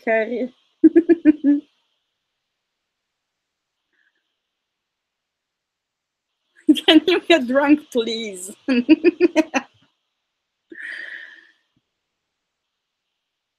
Well, no, I'm not gonna get drunk on yet another stream.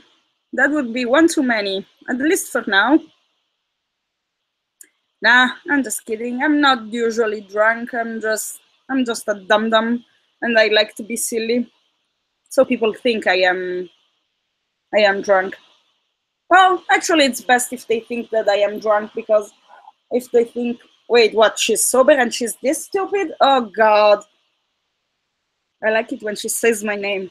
Carrie, Auntie. I feel like you should pay me to do this.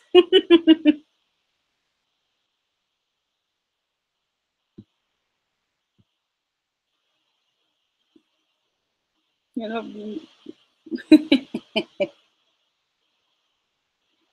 Carrie. Why does the music keep stopping? Huh. Maybe I'm just gonna open me next. Katie. Katie World XYX. Sending Bitcoin now. Awesome. Yeah, now you can all go to my Patreon and sign up or go to my merch store. All the links are in the description and buy some shit. April did buy a tank top, so she is my official first customer getting some Gothic Librarian merch. I'm really excited about that. How does the Bitcoin thing work? That's a good question. I don't exactly know. I've heard a lot about Bitcoin, but I wouldn't know how to buy any or even where to spend any. I mean, I've only heard that you pay in Bitcoins when you buy stuff from the deep web, but since I don't go on the deep web, then I have no idea. Crumb's channel is awesome. Yeah, what is Crumb channel? I want to go sub. Yes, go sub. Like I said, yeah, they have they, he, she, I don't know, have a lot of royalty-free footage, and it's pretty particular. I first found out about that channel from Shin, which is Shinigami Assassin, for those of you who don't know. And yes, there is a lot of cool footage on there. It's rather random and a bit nonsense at times, which is great. At least I love it because it makes some of the most fucked up stories that I narrate even more fucked up. They look even more fucked up with random footage of I don't know, even like maggots crawling or flies or zombies and stuff like that. What did she say about Shin? Carrie, I said that Shin made me discover the channel Crump for the footage. How much for an 8 per 10 glossy with a lipstick mark on it? I don't know about that. I want a GL hoodie. There is the hoodie. Stuff there are tank tops, shirts, mugs, hoodies. I think maybe even tote bag. Awesome. I don't even remember what I have in my own merch store, but I'm gonna link it in the chat as well. It's also in the description, but fuck. Why did it change the page? Okay, just give me a second. I'm very tech savvy. Yes. She helped me discover a bit too. Yes, yes, he did. Coffee mug, yes. There is that as well. I'm going to have merch someday when I'm as big as you. Oh, auntie, can't wait. I would like to have so much more merch. I have a lot already.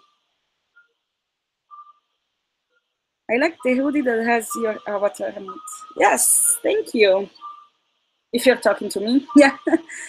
I basically have 3 formats of merch. There's just my plain avatar, there's my logo, or there's the avatar with the logo on the back. All 3 designs cost the same. I didn't make the prices. Teesprings decides both the prices, the sizes. I just decided, I can just tell them what to print on it and which colors I want. Like the t-shirt, I can say that I want it in this and this color. I made them only black because with other colors it would have fucked up the black parts. It's a bit complicated to explain why, but basically to not have that ugly square around my logo, I had to check the transparent thingy. So if it's not black, then also my hair and the cat and everything in the drawing becomes the same color as the shirt. So that would be pretty fucked up, which is why it's basically almost only available in black. I know that you're not all like me and you only wear black, but so sorry about that, but oh well. And so yes, I could only decide the color and the designs, but everything else unfortunately is not up to me. I know that the prices are a bit high. I know that because I have bought myself several t-shirts from there. The Swamp Dweller one, the Unit 522 one, Kaylee Elise, Rob Dyke, and maybe a couple else more. No, maybe not, because they were on another website, the other ones I bought, which were Lazy Masquerades, Your Makers, and two different ones from Corpse Husband. Let's see, I'll only buy a coffee mug if your lipstick is on it. Well, Fearcrawler, I'll only put my lipstick on it if you learn how to spell your. Oh, burn. Just kidding, but after all, I am the librarian, so check your spelling. GL, do you have to give Peach any percentage of your merch since he colored your avatar? No, I don't. I asked him right away when he did it, but nope, I paid him his services, and he said that when that was done, the image is now completely in my possession, so to say. Also, since he made such a good job, I paid him 3 times what he asked me because I really wanted to tip him. So he was super uber happy about that. I'll probably have stuff with my new avatar and stuff with the dolls on it. Haha, planning ahead here. Well, it's always good to plan ahead, auntie. Also, I mean, I saw people with like 100 subscribers that are already doing merch and Patreon and stuff. So it's never too soon to start. I mean, I thought that I would have only made Patreon and merch at 1K, but then a couple of people asked me, so I just put it right there. I mean, it's there if people want. If not, no problem. I'll just say that Katie is very attractive. Random thought. Carry on. Of course. Roasted. That's a really good idea. I would take a coffee cup mug that says Auntie Creep's Cottage or something of the sort. Yes. What? I used the correct your. No, you didn't. Said if. Oh, yes, you did. Oh, I'm sorry. If your lipstick is on it. Oh, okay. Yes, you did. Yes, you did. Sorry, Fear Crawler. Cool, my first sale. Your is you and yeah. Yes, yes, yes, yes. My bad. Doggone. Yes, Tripper. Well, I mean, he has $10 and I gave him 30. It's not like I gave him a million or something because I wish I could afford that, but nope. Educated. Okay, yes, my bad. I read something. I read like you're if you're gonna kiss the mug or something. I don't know what I read. I don't know. I don't know. I fucked up. You're right.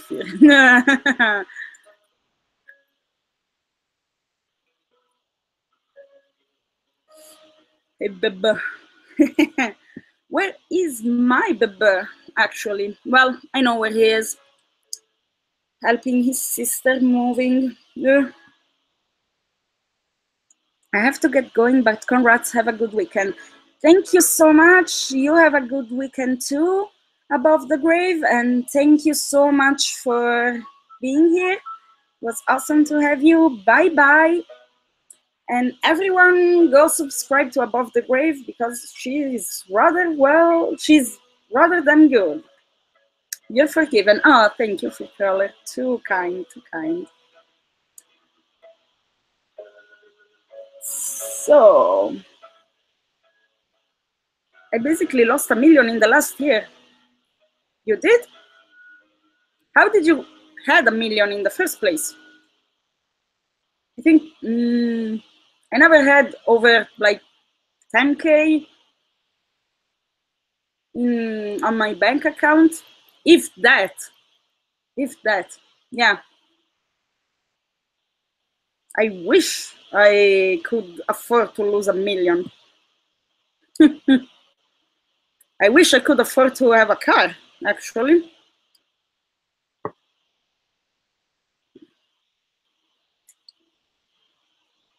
Well, let's see. I've been here for quite a while now.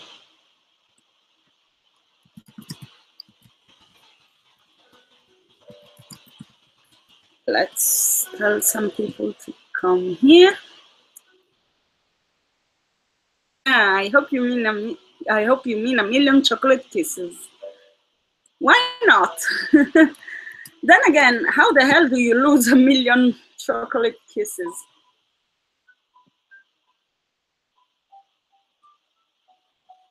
Yeah, can you read some Harry Potter tentacle fanfic? Nope, not again. Bad timing. Oh, damn. Do you like invest or something in stocks? No Harry Potter tentacle fanfic. But if you want me to read something sexy, I can check what I can find in the NSFW section. Let's see. Though more than sexy, the ones there are like fucked up stuff, like really fucked up stuff. Let's see. Yeah, where's Sint? Well, Sint, like I said just a couple minutes ago, you distracted the young lady, is helping his sister move, and he should have been done by 3, but of course, there's more to do, more to move, and this and that. So, and also his phone is dead, so yep, that sucks. So let's, and I still hope that he can make it. Let's see, not safe for work. Yeah, some business investments. Kaboom. Damn, that sucks. I'm sorry. Sorry to hear that. Unless you're joking. Maybe it's a joke and I'm here being the moron that takes it seriously. And everyone is like, is she for real? Okay, I just see a Daddy's Little Princess in the not safe for work category. I have no idea what it is, but why the hell not? Let's give it a try. But I will go get that beer now because now it is 7:30 p.m. and it's long overdue. So I will be right back. If someone new drops in, Carrie, you're in charge of amusing them until I'm back.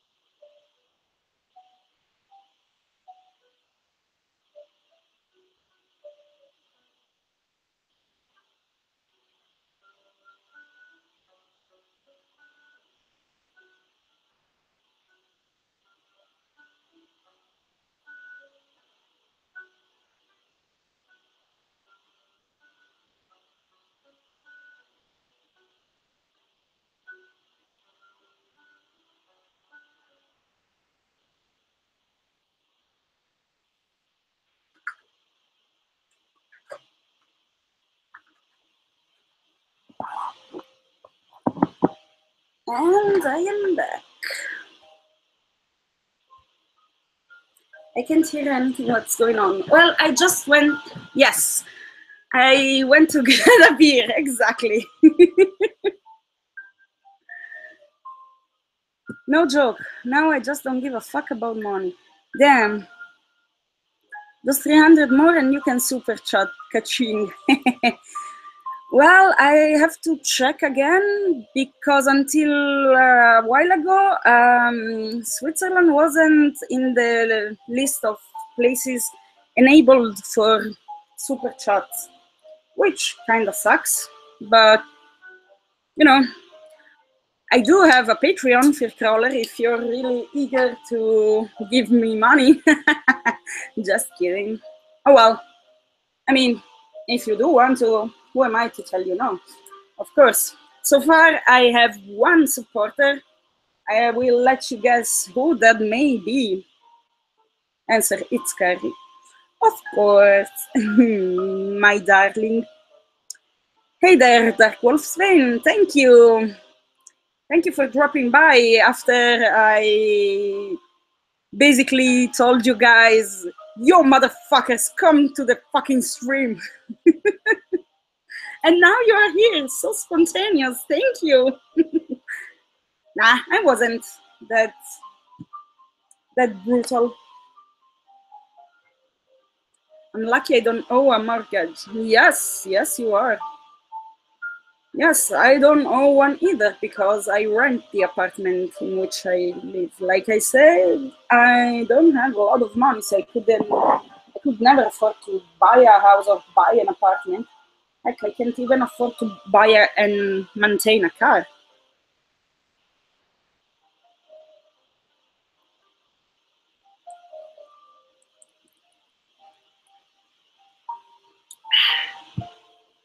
Ah, yes, beer is nice.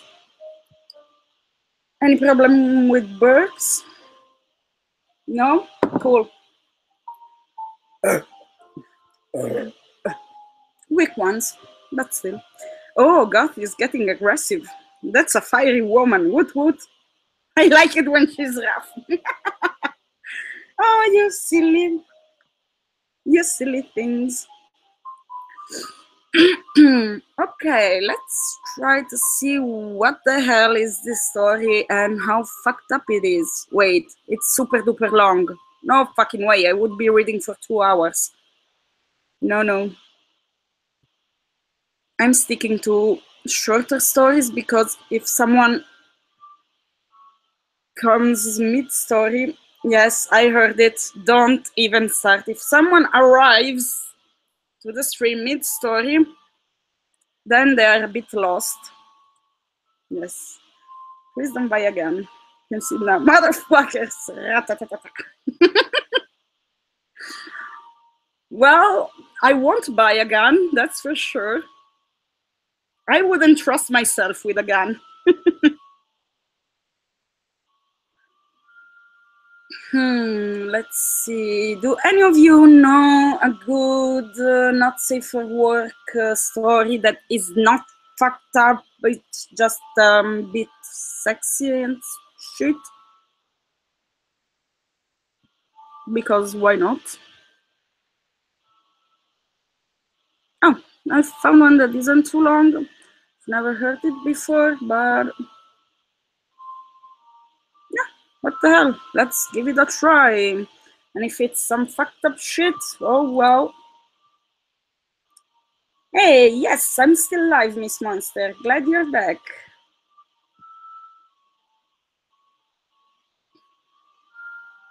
There's a celebrity in the chat. Woo!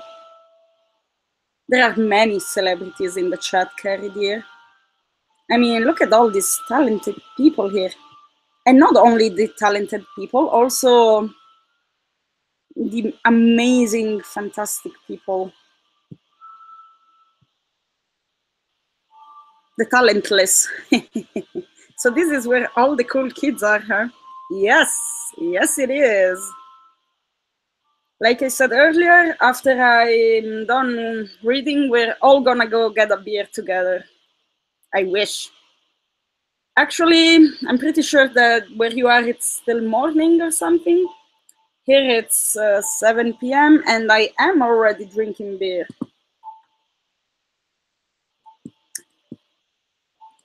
Actually, you know what? How many people are watching this? 9 people? Okay.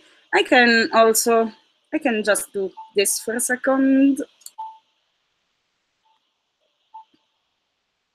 Maybe. Yes. Hello. Hi, everyone. Yes, my hair is super duper fantastic. And I absolutely do not have any zits on my face. Not at all. Got any whiskey? Nope. I don't like whiskey. Too, too strong. I mean, I like every hard liquor like 10 years ago when I was in my 20s, and I got so drunk so many times that now I can't even smell them without starting to almost gag. Yes, look at that clear skin. Absolutely, yes, absolutely. So fucking good. Yes.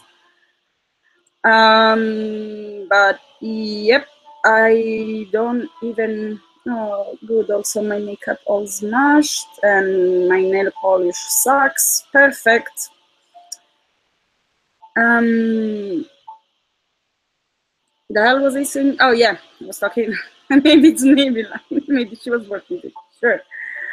I don't. I can't even smell most of her liquors because I have so many bad memories of when I was so fucking drunk that I can't believe I'm still alive. And also, yeah, I was gonna share the stream, try to get more of an audience, but now you've got a face cam. So, yes, now it's 11. Wow, it went from 9 to 11 after I showed my face. That's weird. I thought it would drop to -9.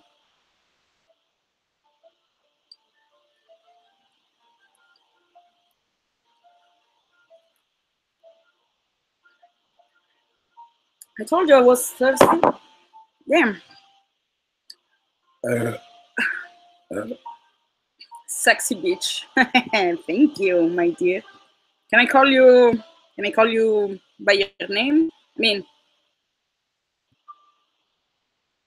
people know who you are. This face cam thing is becoming a bit cringy, or is it? I don't know. People tell me I'm hot. People tell me I'm sexy. I can't see it. Gorgeous. Thank you. I tweet this out with what real do famous ping pong trick. What the fuck? Would that even be the trick? What? At least let me get my hair a bit more nice and tidy. There. Let's see.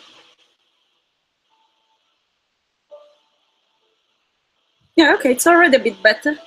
At least with my hair around, my face doesn't look like a fucking full moon.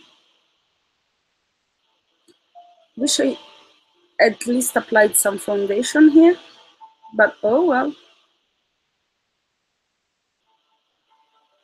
And maybe wouldn't have the makeup all smushed. But at least it's not like when I forgot to take my makeup off before the shower and then I look like a raccoon. GL, stop being so hot. Thank you, Pink. Katie, I like your piercings. Love that shit. Thank you so much. GL is 100% woman, 200% fox. Nice. Beautiful. Thank you, Fear. Hello, beautiful people. Hello, creepy blonde girl. Talking about beautiful people. Wow, 15 watching now. This is impressive. I turned the camera on and people are coming to watch. I thought I would have scared everyone away. I'm totally treating this as come watch me on cam. Awesome.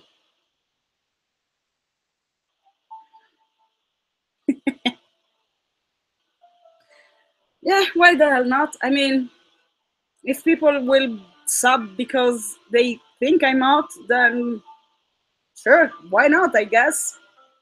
I mean, I prefer if it was because they like my voice, but hey, I'm not gonna complain about it.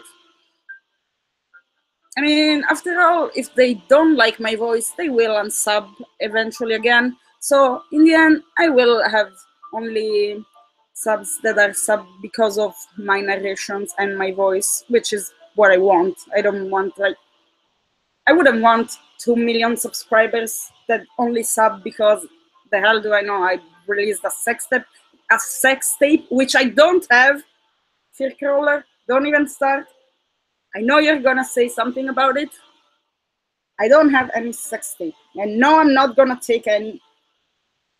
But if I had, and one would get released, and then maybe I'd gain a lot of subs, I wouldn't want it. Not that way, because I wouldn't be a narrator then. I would be a porn star, or not even a porn star, just a porn slut. What the hell am I even talking about right now? I have no idea. My mind is going some weird, fucked up places.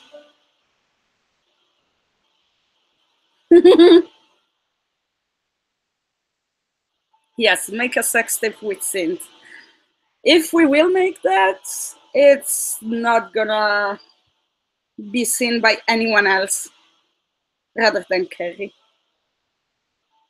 Carrie is our sex slave, so of course, of course, maybe she will see it. Of course, maybe.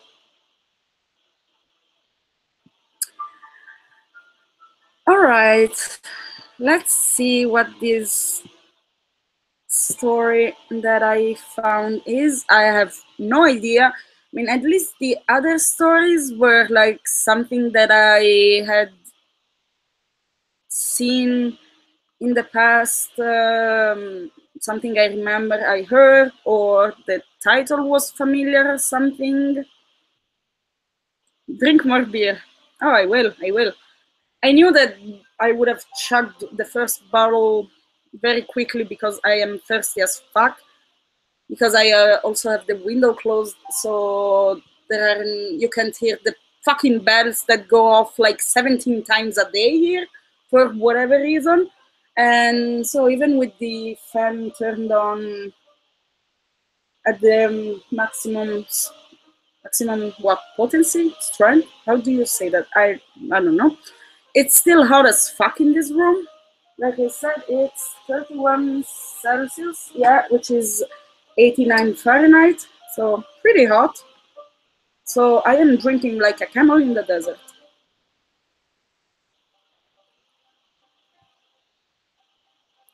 Carry the sex slave. Yes, just for me. Yeah, sure. Okay, I don't even know what you're talking about, but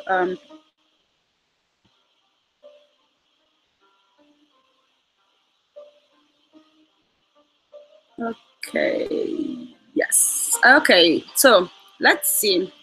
The last dolls in the dollhouse. I live where the Great Basin Desert.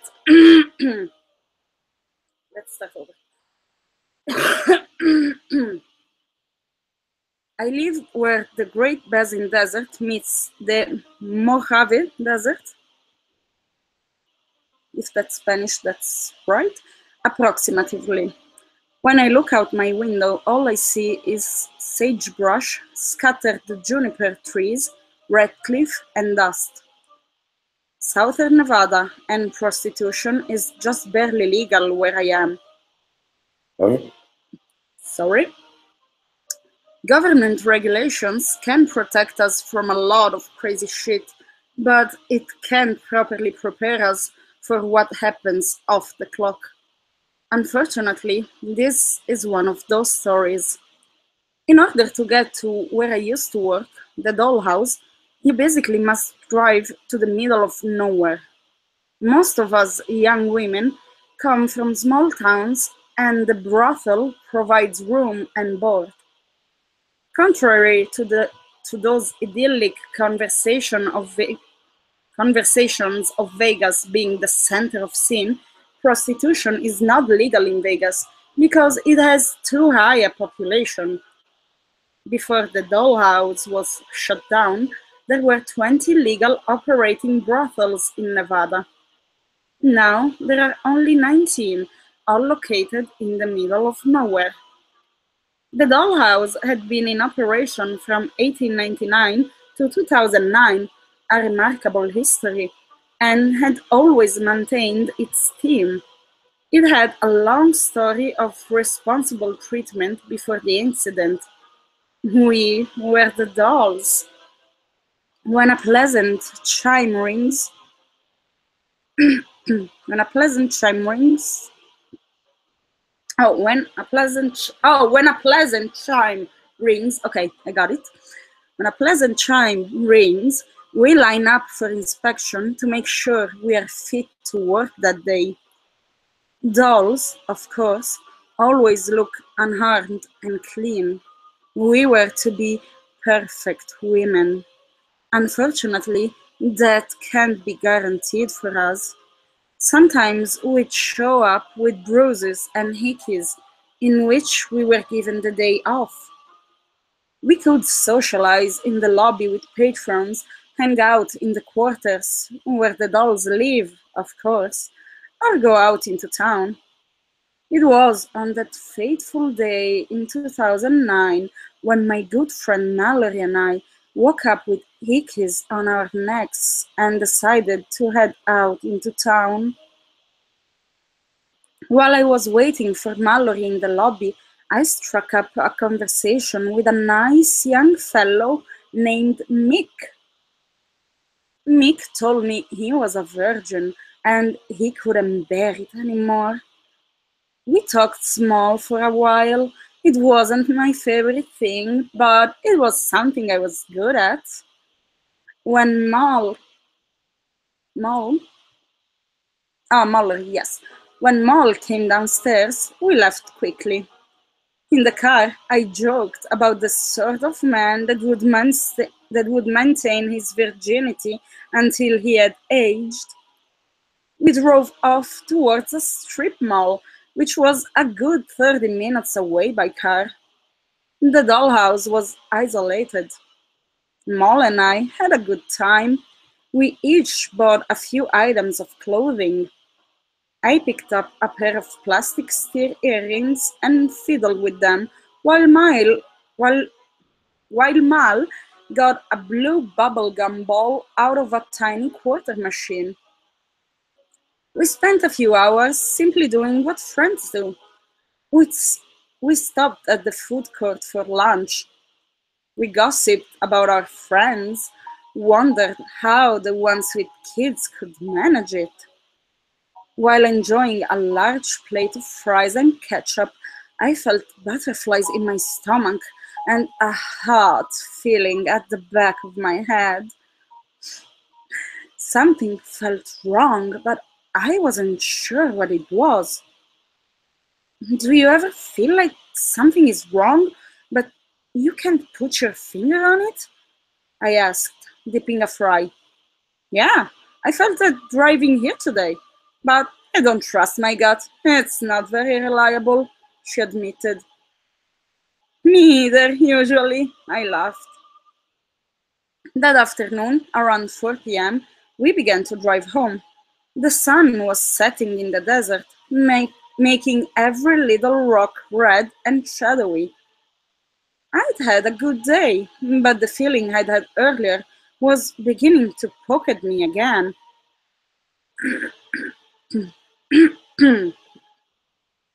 Because, oh god, the chat is going a bit wild, huh? Cool, cool, cool. Did you guys know it was in Switzerland? Come on. Needs to have a cooking channel. Oh, come on. What the fuck are you people saying? Harry can also be my daddy. Oh yeah, Harry can be all of our daddies. Time for training. Ah,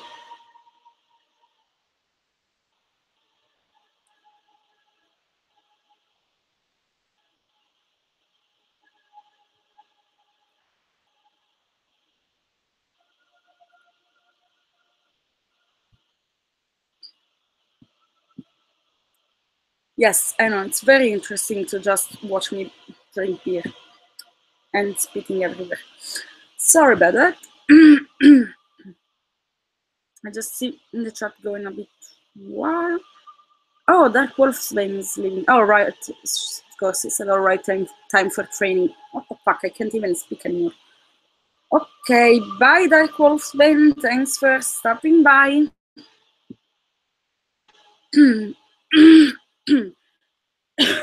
This damn cough. It's almost gone, but not really. Okay, back to the story. We turned onto the old dirt road that led to the dollhouse. As we grew closer on the less traveled route, we saw that none of the girls had yet left. It was too unusual. My heart began to race. Drive faster, Mal. I think something's happened. She took me seriously, speeding down the road until what seemed like forever later, we were at the front door of our brothel. All the dolls' cars were still there, parked in their usual places. The parking lot was empty, and I heard no music or sounds coming from the inside of the dollhouse whatsoever. Oh, I'm still here. I'll just be less active in the chat. Okay, good then. Well, I'm glad you'll still be here. Okay then. Sexually active. Yeah, I don't think that either Dark Wolfsbane or Fearcrawler can be any less sexually active, or at least talk about it less. Just kidding, not really, just kidding.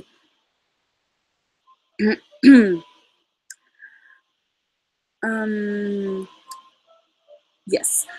Okay, I lost my point, of course. God, I love the bat tattooed on your wrist. Ah, thank you so much. This one, yes. I took the design from a book series called Vampire Kisses by Ellen Schreiber. And since I'm showing off tats, let's just go ahead with the Divergent one. And this is a rune from the Mortal Instruments, or Shadowhunters, as it's called in some places, and I think also the TV show, which sucks. It's called Shadowhunters. The books are awesome. Don't judge a book by the movie. That's a thing. Yeah, don't judge a book by the movie.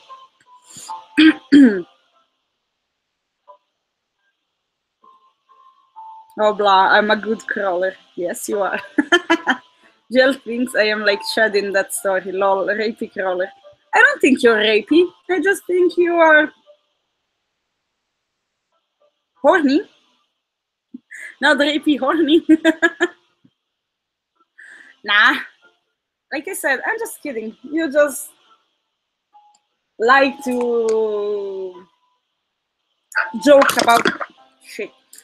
Of course, destroy your mic, GL. That's always a good move. Just destroy your fucking equipment. Yes. Okay. Okay, this is weird, Mallory said to break the eerie silence. We ran to the front door and opened it up. The lobby was empty, no secretary to be found. Wait, they have secretaries in brothels? Damn, that's one advanced brothels. I mean, I've never been to a brothel. I don't even know if there are any here, but imagine that a brothel has a secretary. Damn, that's one fancy brothel. Hmm. There were no awaiting patrons ready for a late-night romp. There wasn't a sound. Something's wrong, I said, and reached in my pocket for my phone. It wasn't there, however. I'd left it in my room. I didn't use it much anyways. Hand me your phone, Mal. I'm calling the police, I ordered. But when she handed me her BlackBerry, it was totally dead. I sighed nervously. Well, we'll head upstairs and get mine then. Just as I had finished the last syllable, an explosive bang broke out upstairs. We dropped to the ground and covered our heads, Mal gasping loudly and I beginning to shake. I stood and ran to the secretary's desk to see if there was a phone. No, she kept it on herself. Fuck, I whispered and began looking around for a gun. It was Nevada. Somebody had to have one. I looked in the desk. Nada. I looked in the cash register. Nothing. Finally, I looked in the janitor's closet. There were dead bodies piled high, including our beloved secretary and the patrons I'd seen in the lobby earlier. I screamed louder than I think I ever have, and Mallory began to cry even though she hadn't seen it. I closed the door to the closet quickly, and Mallory and I quickly dove behind a couch. We waited for a sound upstairs. Any sound. None came for at least a few minutes. Not a creak of wood, not a footstep, not a running sink. I decided to look for myself. I think they're all dead, Mal, I stated, shaking violently. Mal promptly turned away from me and vomited. I got up and stepped away quickly, trying not to get sick myself. Stay put, darling. I'll be back for you. Hopefully. I ran blindly up the stairs, deciding that if this was my fate, I should get it over with. I was always like that. The long hallway leading to 12 different rooms and a staircase at the end was totally empty. I opened the first door. Come out, motherfucker! I shouted, sounding more scared than anything. It was empty. Hello? I shouted into the second room, also empty. The third room I entered quietly and kept looking around. It was just as empty as the rest. I decided to descend the stairs at the end of the hallway that led to our living quarters. I shouted random threats to the walls as I made my way down and into our living room. The television played some soap opera, muted, easily the first sign of life. I entered my room first, which hadn't been touched. I grabbed my phone off its side table. In the next room, I saw blood on the floor immediately. My heart sank. The vast crimson liquid led straight to the closet door. I dreaded what I was about to see when I put my fingers upon the handle. I tried to prepare myself, but it was no use, because when I opened it, I saw one of the dolls hanging from its bar. Again, I screamed, probably scaring poor Mal to death, and gripped the door to stop myself from fainting. I clung to it, my world spinning and tears beginning to stream down my eyes. Each room after this was exactly the same until the least. I'd see signs of struggle and then a girl hanging, eyes lifeless, skin discolored, tongue poking from mouth a few times, blue. Each time I cried, but less and less. Each deserved a full scream, but soon I was hoarse and muted by shock. In the last room, Mal's, I saw Mick laying on the bed. Everything was bloody and dripping. On the floor lay a shotgun, which he'd shot himself in the head with. Next to him was a simple note. They rejected me, but that's over now. I realized I was clutching my phone as I read it. I called 911 immediately, a total blubbering and stuttering mess that then went back downstairs. I ran to Mallory and held her close, the two of us crying and shaking. When the police entered, we screamed and begged them for mercy. Sometimes I wonder if I'd return home when my mind warned me whether or not I'd be dead now. Wait, I fucked it up. Sometimes I wonder if I'd return home when my mind warned me whether or not I'd be dead now. Sometimes I think I could have saved them, but it's unlikely. The girls were found hung in the closets, including the rooms I thought were empty, all except Moll and I. The place was shut down, but I'm still here. So is Mal. We have nowhere to go, and I know I feel like I owe it to the girls to protect the place. There's no water, heat, or electricity anymore, but it doesn't matter. None of those things exist in a grave. When the place is torn down someday, we'll go with it. If it's forgotten, our spirits will mingle with our forgotten and abandoned sisters. Someday, when I see them again, I'll be able to let them know how sorry I really am. For now, Mallory and I are exactly what we were supposed to be.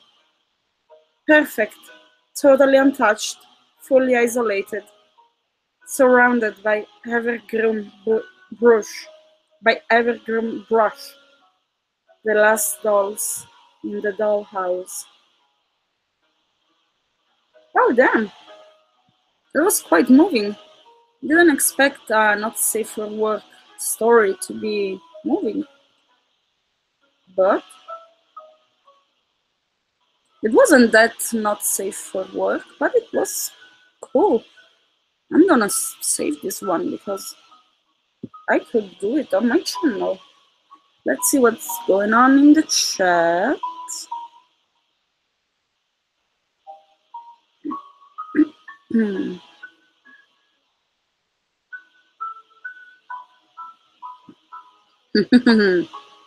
Rapey Crawler, I may have found a replacement for Fear Cuddler. Okay.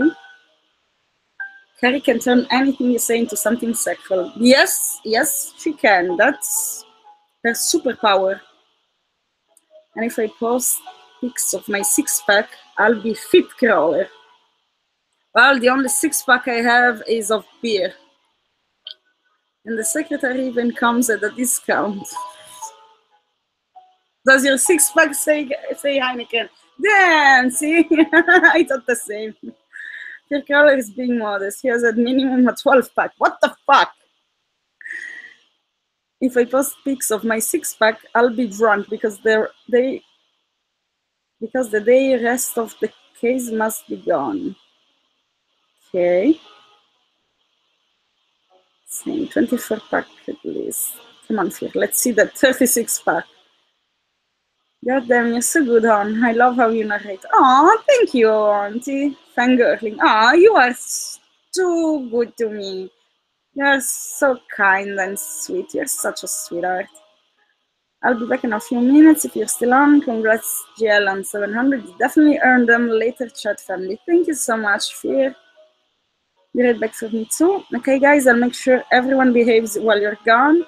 Gonna try to score some pics of FC. What is FC? 46-pack for us, Carrie. She needs a giant dildo for a weapon. Who does? Carrie does, I hope. Not me. Miss Daddy, you're the real MVP. Whoa. Hi, the woman and children. Hitch is here. What's up? It's Hitch. Yes. Add your kids, add your wives. Hitch is here.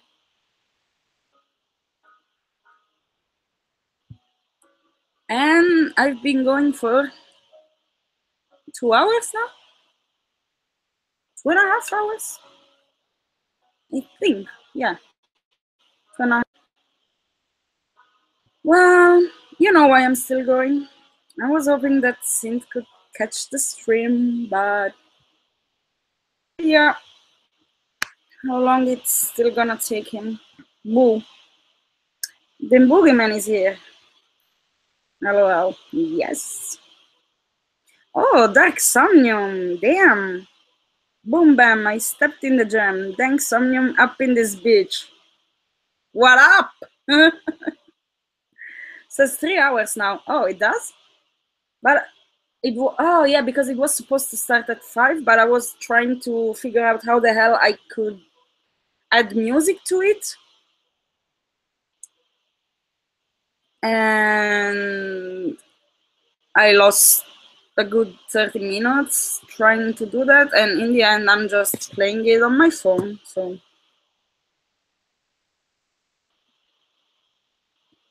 hello.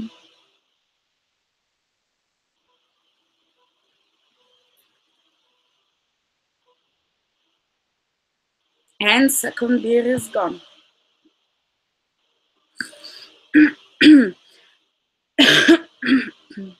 Okay. I still have a couple of stories here. Let's see. I think I'm gonna go on for a little bit, still a little bit, and then, well, it's already 8 p.m. So yeah, a bit more, and then I'm gonna go get some dinner.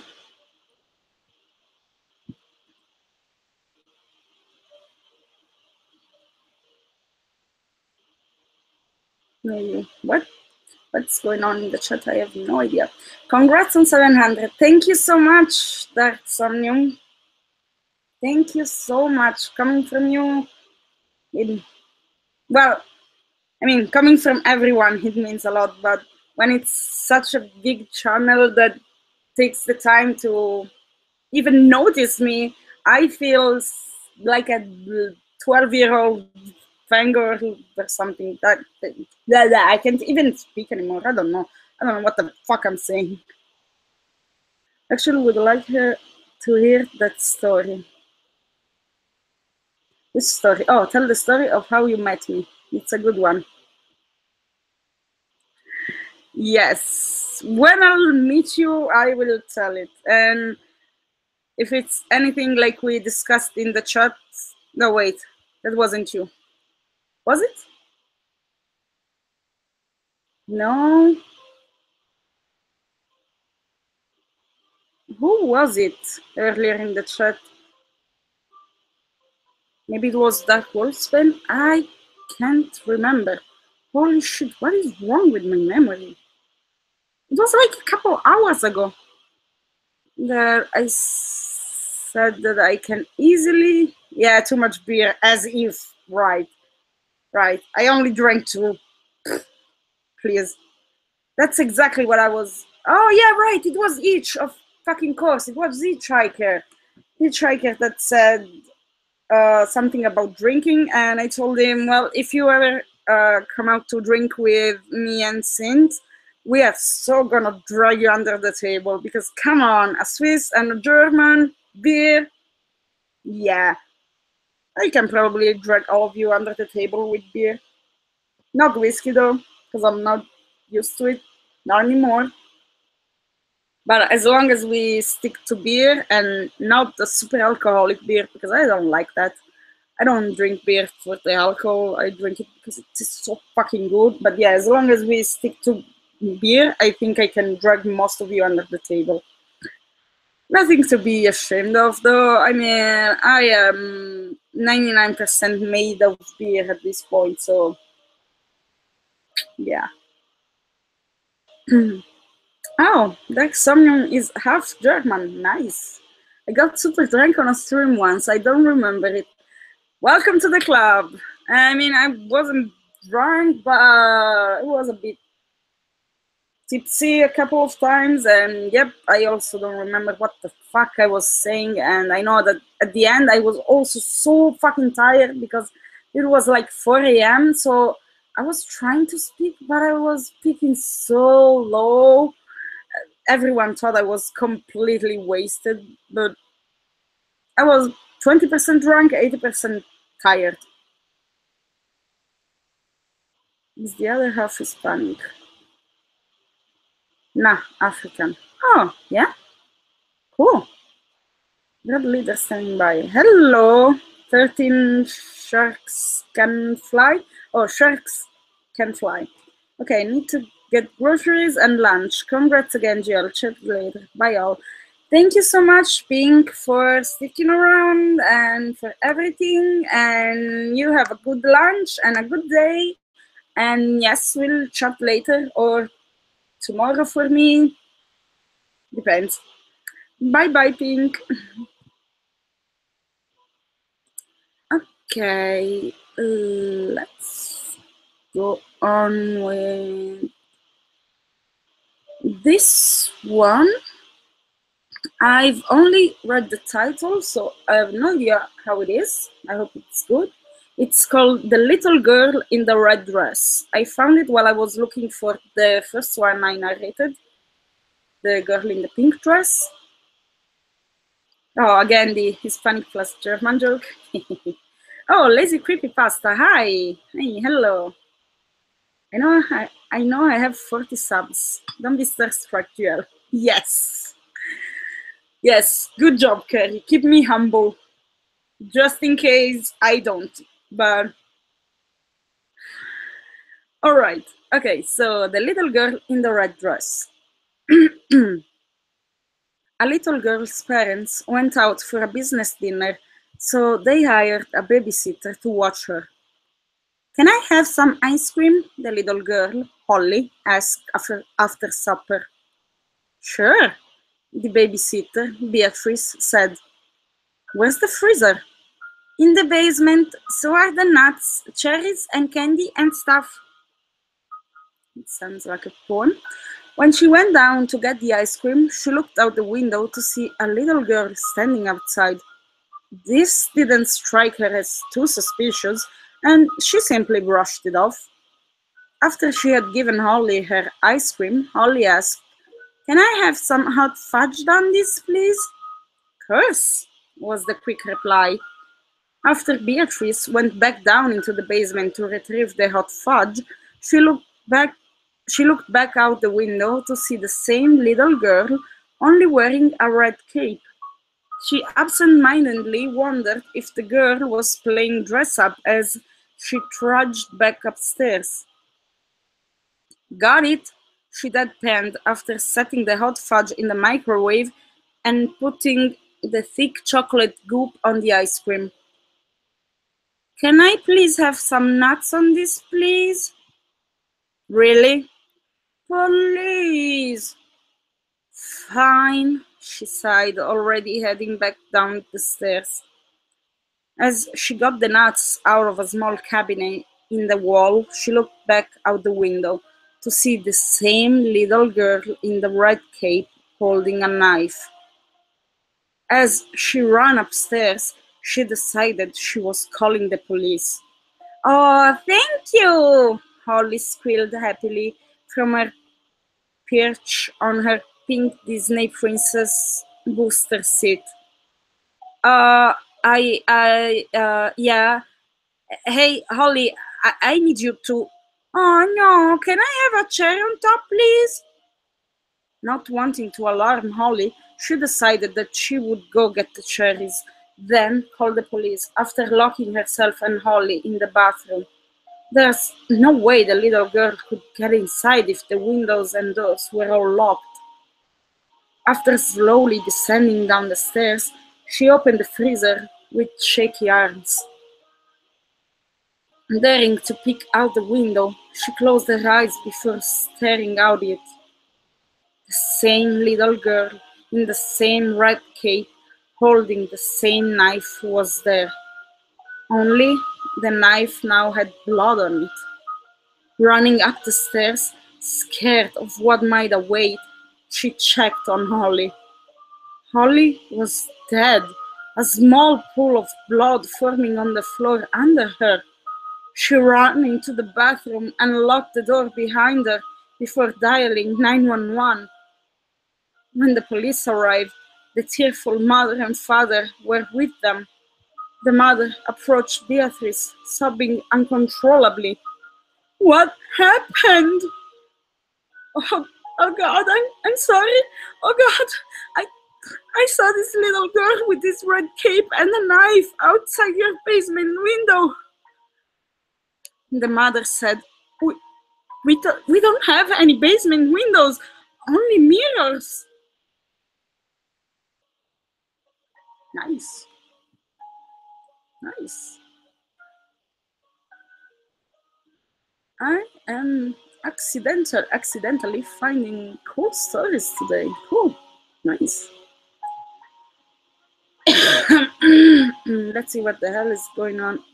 Can you do a cartwheel on camera, please? Yeah, I can do a cartwheel for the life of me, not even if someone is holding me at gunpoint. I mean, if someone is holding me at gunpoint, I could try to do one, but fail miserably, and he would probably shoot me as well. Or maybe he would be so busy laughing his ass off that he wouldn't shoot me and I managed to run away.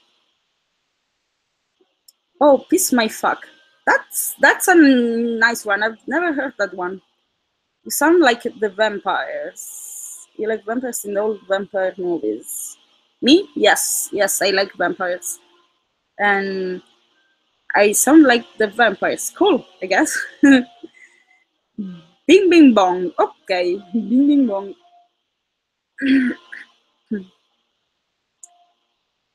That totally was porn. What was? That's a thing. This conspiracy just could be. Okay, editing the audio for my next video today. Cool. I can probably do a toilet paper roll, but not a cartwheel. Yeah, what's a toilet paper roll? Wait, what? Okay, the bus route. Another thinker. Okay, you guys. Yes, sure. Whatever you're saying, yes. Let's see what's happening on Twitter. And of course, it's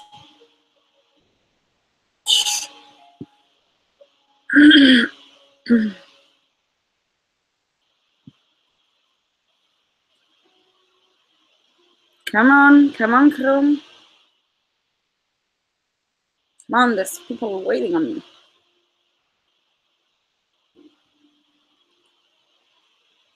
Okay, come watch her live on camera. XXX NSFW. Yes, thank you guys. Awesome.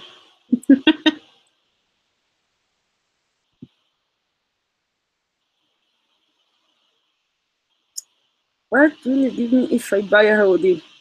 I would give you a hoodie. Hey, Minute Zero. Hey, dear, congrats on 700. Thank you so much. Hello, 97 Scarlet Witch. Nice name, Scarlet Witch. Cool. I heard if you're a VIP, it comes in a cardboard box here. Well, since I don't send off the hoodie and shirts themselves, then I have no power over it. But if you're a VIP like Carrie here, yes, you get some perks. How much does it cost to get GL in a cardboard box? Oh, there's no price for that. Because I'm not first sold. I was already, well, not even purchased. I was abducted. if you know what I mean. Thank you, love. You're very welcome, darling. I don't think I've seen on my channel before, but maybe that's just my fucked up memory. In any case, I'm glad you're here. Yes, abducted and probed. Absolutely, yes. Yes, 100% property of aliens only. So, can't be shipped off. Sorry.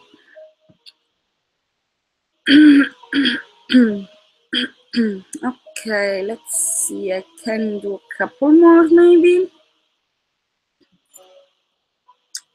So, oh, yeah, Lightless City. Why not? It's kind of a classic, but not really. Not so much that you've heard it like 70 times or something, I hope. So,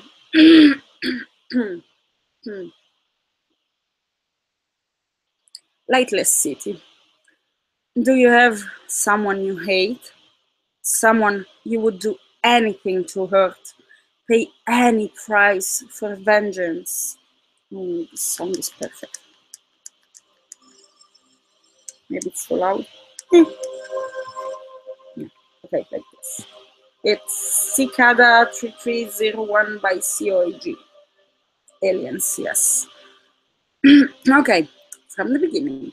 Do you have someone you hate? Someone you would do anything to hurt?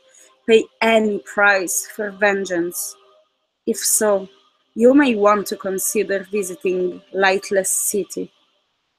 To get there, go to any decent-sized city and find a deserted alleyway at night.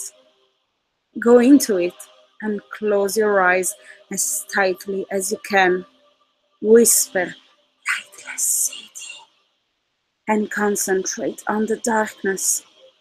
You've probably noticed that there are faint colors and abstract shapes you can make out if you try to focus your eyes when they're closed. Watch those images go by. After a few minutes, the images should start to get clearer and brighter. When this happens, they'll start taking on detailed forms, images of violent murders, deformed animals, and similar things. No matter what you see, keep your eyes closed. You'll start to lose track of time, but eventually the images will stop and you'll see pure darkness, nothing but deep black, no colors or shapes. When you're certain that you see pure darkness, open your eyes. You will now be in a very dark city. There won't be a single light or star in the sky. You should be able to see a faint dark blue outline of the tall buildings surrounding you. Make your way out of the alley and walk as quietly as you can down the sidewalk in any direction. If you hear any movement, run as quickly as you can away from the noise. There are animals in Lightless City. It's too dark to make out the details, but they're the size of large, wild felines and will kill any human they catch. Keep moving until you reach an area with smaller buildings, the edge of the city. A child will approach you, his face dully glowing, letting you see that he is eyeless. He will ask, "Will you share your light with me?" Say yes. The child will reach for your face and rip out your right eye. It will be painful, but there shouldn't be any bleeding or open wound. The child will thank you and leave. Keep walking, and a tall man will appear before you. Whose light do you wish to have taken away? Speak the name of the person you hate, and as soon as you say their name, they will go completely and irreversibly blind. Is your hatred satisfied? The man will ask. If it is, say yes, and you will awaken in the alley. If not, say no, and the man will disappear. Keep walking. You will come across another eyeless child. Will you share your light with me? Say yes, and your left eye will be torn out, leaving you blind. Keep walking, and the tall man will appear again, although you, of course, will have to rely on his voice. Whose life do you wish for the darkness to claim? Say the name of the one you hate, and they will die. You will not be asked if your hatred is satisfied this time, and you will not be able to return to the alley. I told you to make sure you really hated someone before doing this. You will spend the rest of your life wandering around lightless city, blind, with only your hatred to keep you warm. For some people, that's enough.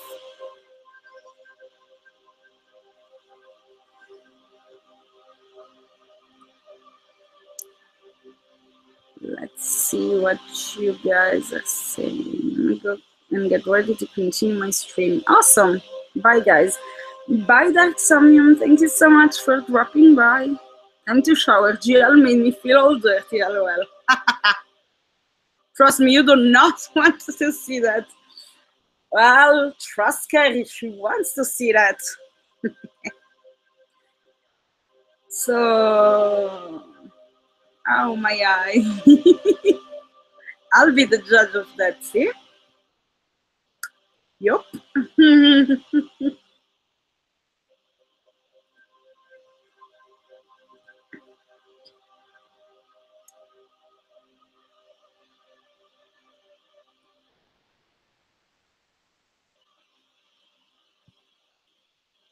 All right. Lifeless City stole my eye. Well, LOL, Carrie, yes. Carrie, what would we do without our Carrie? So, let's see. Meh, these are kind of meh. I still have the woman in the oven and the text message. Nah, the woman in the oven isn't. It's kind of bleh. So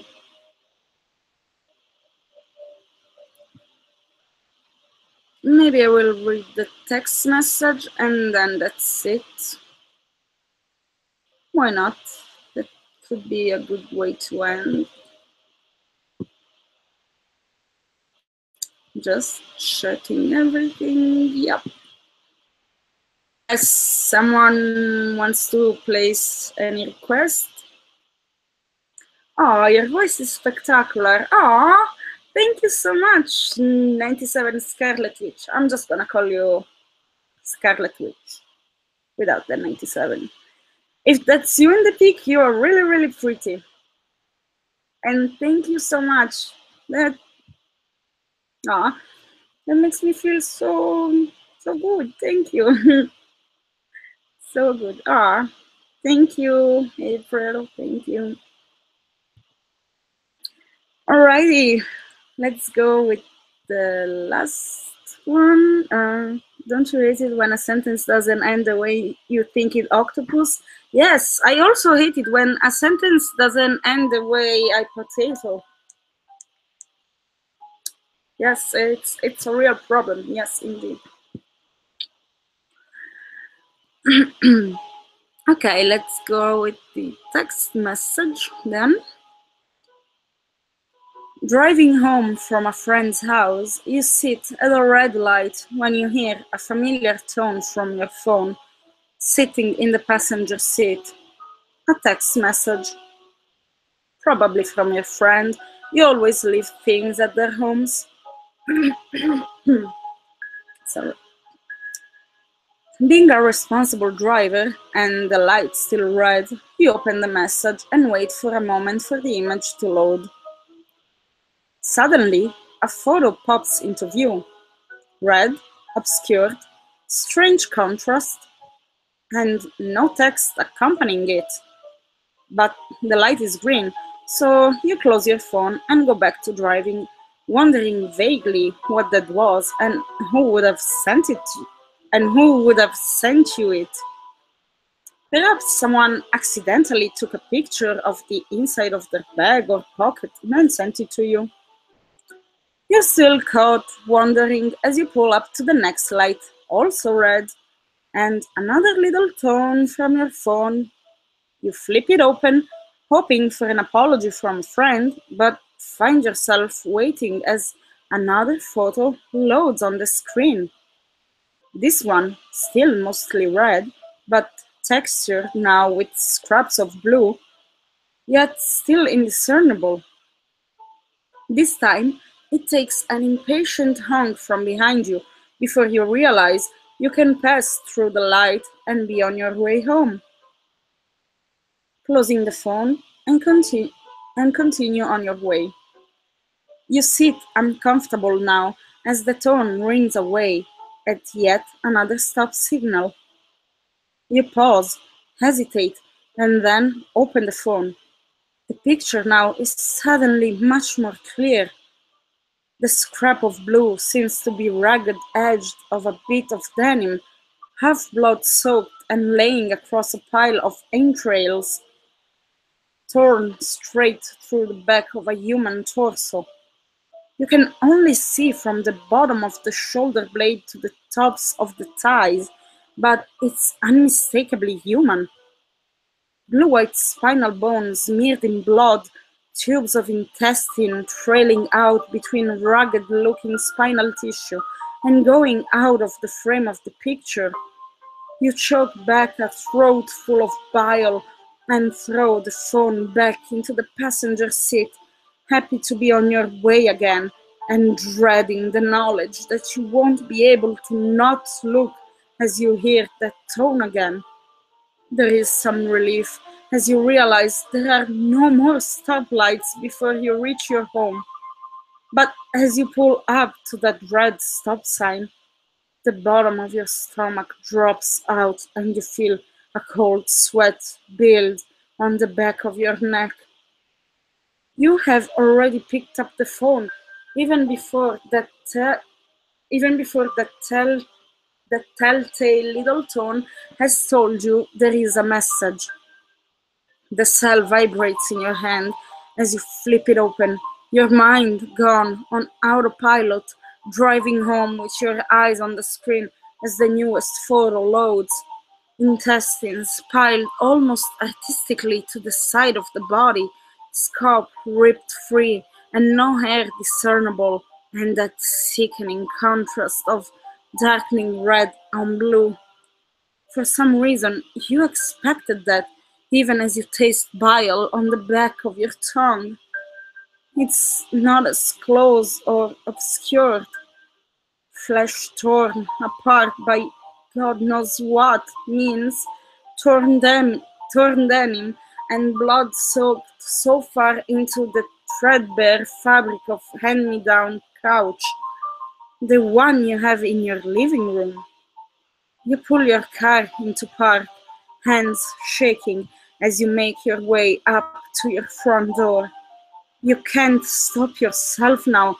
Your body's just doing as it normally would, but your finger frantically scrolls down the screen, finding no name, no phone number, and a time dated on the message 3 minutes from now. You put the key in the door as you shrug off your denim jacket.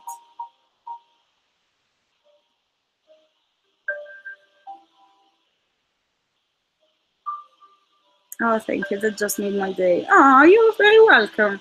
You are very pretty indeed. So, of course, I'd say that. Hey, my girl. Hey there. Didas is here. Wow. Now it's a real party. Hmm. How are you doing, sir? Intestine spaghetti. Nice. How could I not know one of three had hit 700 subscribers? Congratulations, Mr. Baron. Fantastic reading. Thank you so much, sir. Thank you. Thank you so, so much. Well, I mean, you're not a lot on Twitter. You're often in the woods looking for them pesky creatures. So that could be why.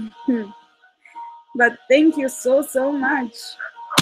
But if I maybe stop flipping my microphone, maybe that wouldn't be bad. I was actually thinking I could read a creepypasta. It's not presented as a creepypasta, but it is really bad. Carrie knows which one. Carrie, if I just tell you Goatman and Skinwalker combined, you know which one. So you'll be the judge of that.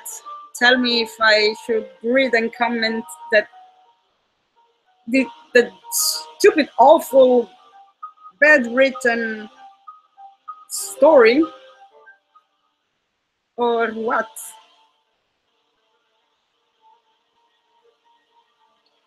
Doing outstandingly well, writing and searching around for something to listen to. Awesome. Glad to hear that, Dee. Glad to hear that.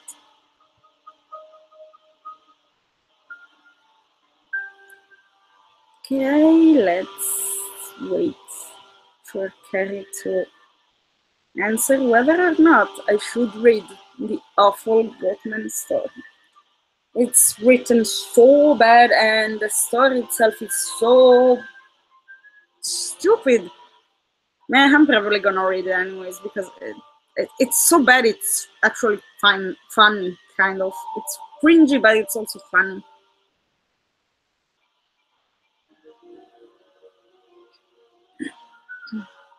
Come on, Carrie. Say something. Oh, glad you're the stream. Thank you. Yeah, it's always a bit of stage fright for me to have a stream, but in live reading is not that bad as just being here saying dumb shit because I have something to focus on, so I'm not as aware that I'm saying dumb shit like I am now. I'm making a fool out of myself, probably, you know?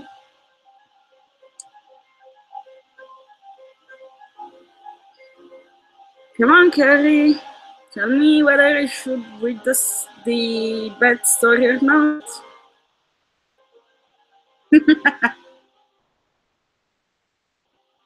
Oh well, I'm gonna do it anyways. Just have to find it.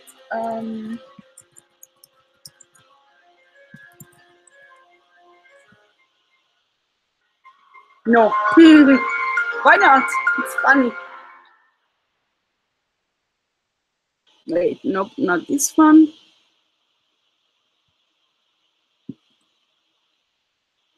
You are doing good. Oh, okay, okay. So it wasn't no, don't do the story. Okay, okay. My bad. You're doing good. Thank you. um,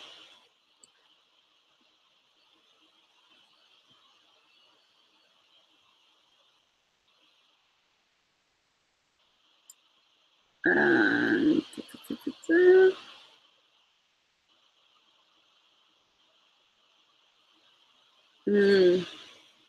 where the hell is that story?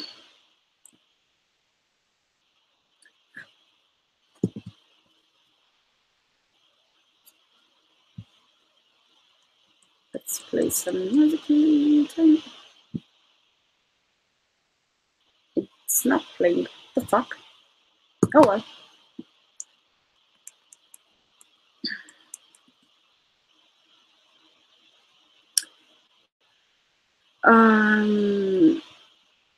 Let me see.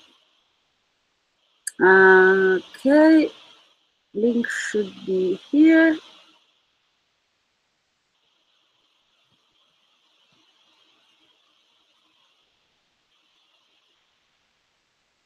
You're doing great. I like streams because it makes you all seem more real, if that makes sense. Yes, it does. It does, Scarlet Witch. It does, because I feel the same way, like other people who are like famous narrators, and I see them as so unreachable. And then they stream, and I realize, well, they're just normal guys who, or girls, I mean, men, who also fuck up and laugh and are silly and whatnot. But yeah, I'm definitely not so famous, so to say, to give that impression, I think. But well, I'm glad that you're enjoying the stream. I don't stream too often because, like I said, I feel a bit of stage fright. I'm shy in real life, but I'm enjoying this one tremendously. You all are some amazing people here, and I get to read stuff, which I, of course, like a lot. So this is one hell of an afternoon, evening almost, because it's almost 9. Holy crap. Okay, if now I can find that awful story, we can end it with a laugh. Like more than one. And my phone is almost dead. Wait.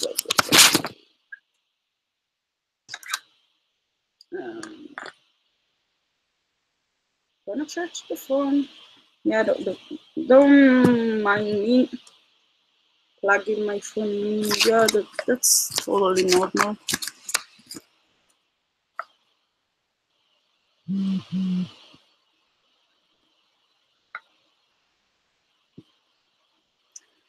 Hey, Tefin, I'm not a narrator. Well, I mean, yeah, maybe. And I'm the biggest fan of my three girls, GothicLibrarian, Creepy Kitten, and Miss Monster, because they have 10 tons of heart. Sorry. You have stage fright, so you do a video stream. Well, it didn't start as a video stream. At one point, I turned on the camera, and now I'm just, oh well, I mean. And, well, yes, they say that the best way to fight your fears is to face them, right? So, here I go. Okay, so let's see.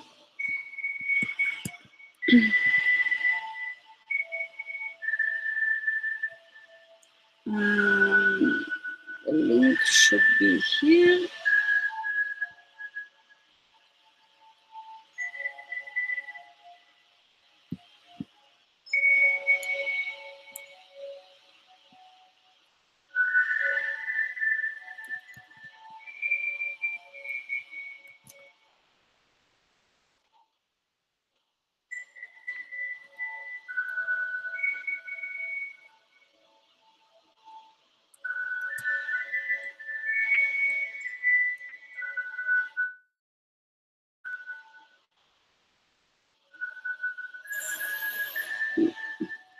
That's overcoming that shock courage. Yes, ma'am. Awesome. Well, maybe it's courage, maybe it's just plain folly.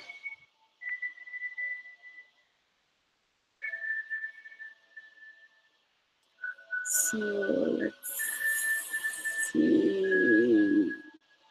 Which one was it?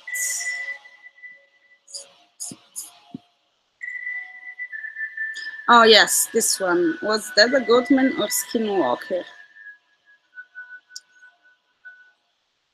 And if the author appears to see this like ever in his life,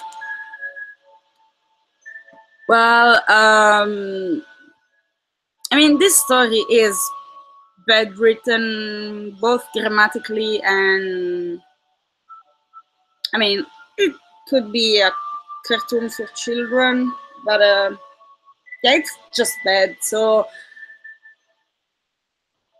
I'm not making fun of you, author, wherever you are, whoever you are, or anything like that, but this story is a bit bad, so yeah. Okay, so was that a goatman or skinwalker? So before I start this story and before I had this encounter, I've heard a little bit about the goatman. Also, it was around 10:30 or 11 at night. I think it was in November. I'm reading it as it is written. My next door neighbor, off to the right of me, only has chickens. He doesn't have any goats. So my friend David and I was shooting basketball. We were playing 21 ever since we got home from school at around 5 or 5:30. I don't know where the comma should be. We were playing 21 ever since we got home, or 21 ever. Maybe that's the name of a game. I have no idea. We usually play basketball until about 11:30, from 5:30. So that's 6 hours of playing basketball. Damn! That's badass, because come on, 6 hours playing basketballs? Holy shit. We are in the middle of a game of 21. Okay, so it's not 21 ever. When I was talking about something, I don't quite remember. But for some reason, it's important to say that you were talking and you don't remember. I shot the ball, and he got the rebound. Nice commentary. I was trying to keep him from shooting the basketball when I heard what sounded like a deformed sheep. What does a deformed sheep sound like? How do you know what a deformed sheep sounds like? We both just stopped. Okay? I then asked him, bro, did you? Nice question. Without a question mark. Bro, did you? Yeah, bro, totally. He cuts me off and says, yes, with chills going down both of our spines. Holy shit, that's one sentence without any commas, anything. He cuts me off and says, yes, with chills going down both our spines. How the fuck do you even know that chills were going down his spines as well? I don't want to know. We hear it again. It sounded closer, but it was coming from my backyard. I then say, oh my gosh, bro, it's in my backyard. Okay, was that necessary to write down? He asks what it is, and I tell him the goatman. Of course, I mean, you hear something, you immediately know what it is, because you have such an experience with the goatman. Well, let's say he does. He doesn't know what it is. He tries to ask me what a goatman is. I cut him off and say, don't worry about what it is. Well, I'd be a little bit worried. I would be a little bit worried if I had a fucking goatman in my backyard. Okay, don't worry about what it is. Right now, we need to get the hell out of here. Spelled H-E-A-R. Okay. We was worried. Yeah, man, we was. I then say, I just want to go inside now. Okay. I'd be a bit more alarmed, but sure, someone that plays basketball for 6 hours. Oh, the grammar Nazi's taking over. Yes, I am. I mean, someone that plays basketball for 6 hours, of course, hears the goatman and just says, okay, let's go inside. Why the fuck not? He agrees and asks if I could walk him back to his house, even though he lives 2 houses down from me. He loves 2 houses down from me? I'm pretty sure that's supposed to be he lives 2 houses down from me. But So I just want to go inside now. He agrees and asks if I could walk him back to his house. So which one is it? Are you going inside or are you walking back to his house? Because I don't think you can do both unless you have like an underground tunnel that connects your two houses, which would be even weirder than having a fucking goat man on your backyard, but okay. I do so, except in a full-on sprint. Yeah, except is not really the point here. If you walk him, you walk him. Full-on sprint or not, it's not a reason to say except. What the fuck? I make it all the way back to my house. Whoa! He loves 2 houses down, and after playing 6 hours of basketball, he makes it all the way back from 2 houses down. Round of applause, everyone. Round of applause. This dude is a fucking athlete. Yes. When I hear hooves running behind me, of course, I pull out my gun. Wait, what the fuck? This kid has a gun? And he, like, had it in his pocket or something while he was playing basketball? You don't play basketball with a fucking gun in your pocket. That's dangerous. You're gonna end up killing someone, asshole. And of course, yes, a kid is. Sure, he has a gun. Of course. I pull out my gun and shoot. Yes. The thing literally gets shot at least, or at least 8 times in the chest. Damn, he's a good shooter too. The goatman inhales and is shooting them right back at me, though it is mouth. I suppose that's through its mouth? So the goatman is capable of shooting bullets that he absorbed through his chest right back at someone through its mouth. That's impressive. Like in Mask, with that one evil guy does. Yes. Yes, that's always good. When your horror story is similar to a comedy movie with Jim Carrey in it, you know you're doing great. All the bullets miss, of course, because you're the champ. You hit him 8 times in the chest, but he doesn't hit you once. Of course, you are the fucking basketball star.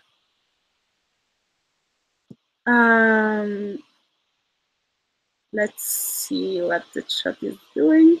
I think perhaps you've run across a creepypasta. Yeah, that's the thing. It's not a creepypasta. It's submitted somewhere on Reddit. I'm not gonna say more because I don't want to like instigate haters against this story or something. But no, it was submitted seriously. So this story is bananas. Yep. This grammar is giving me crippling depression. You and me both, brother. You and me both. Back to this masterpiece. All the bullets miss. Okay, yes, of course. I then dart off into my house, take my shower, eat dinner, get ready for bed, and go to bed. Yeah, as one does. I mean, I was chased by a goatman, and I shot him, and he shot back at me. I could have died. I'm in deep shock, but I just take my shower, eat dinner, I get ready for bed and go to bed. No big deal. I mean, come on. Who hasn't gone through this already? I wake up the next day. Yeah, that seems normal. My mom drops me off at school. Your mom?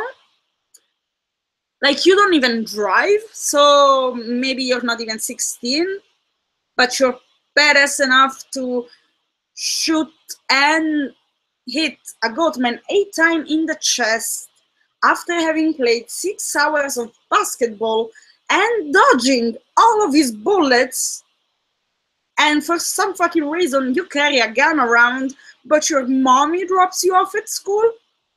Sure. At least fucking say that you got there with your Harley or something. I mean, you're saying shit as it is already. At least leave the fucking mom part out. Come on. Okay, so my mom drops me off at school and I get through the day just fine. Sure, I mean, of course he wouldn't be shocked or anything. Before I go on, I just want to say I didn't get a good look at it. Maybe that could have been said a bit earlier in the story. Like, now you're at the next day, maybe edit the story before you submit it. Also, you didn't get a good look at it, but you managed to shot him 8 times in the chest. Sure, because you're so fucking good at shooting things with your maybe 15 years of experience. Maybe your mommy also drops you off at the shooting thing. I don't remember the name. I think that dumbness might be contagious. All I saw was that it was standing on its hind legs, buff and giant horns. It was standing on his hind legs, buff and giant horns, like it was upside down. Yeah. Once I get home, I wait for David while shooting the basketball. Stop shooting the fucking basketball. What has it done to you? He eventually gets back from his school. Good. I mean, I guess he does. It would be weird if he didn't. I talked to him, telling him what happened after I walked him back to his house. Then he says that after I did that, about 3 in the morning, of course, because that's not cliche at all, he wakes up to something knocking on his window. His brother is a heavy sleeper, so he doesn't wake up, of course. Then he says that he peeked out to see a 7-foot monster outside his window smiling at him in the creepiest way. He said that in my voice, it said, "Come out and play with me." Yes, absolutely believable 100%. He said he had a good look at the goatman and that it was at least 7 feet tall. Yeah, you said that already. Like he told me before. Exactly, you said that already, so come on. Glowing red eyes, buff, and that he didn't see any of the bullet holes in his chest, which really freaked me out. That freaked you out? Not a 7 feet tall goat man with horns and what the hell is that? The glowy red eyes? No.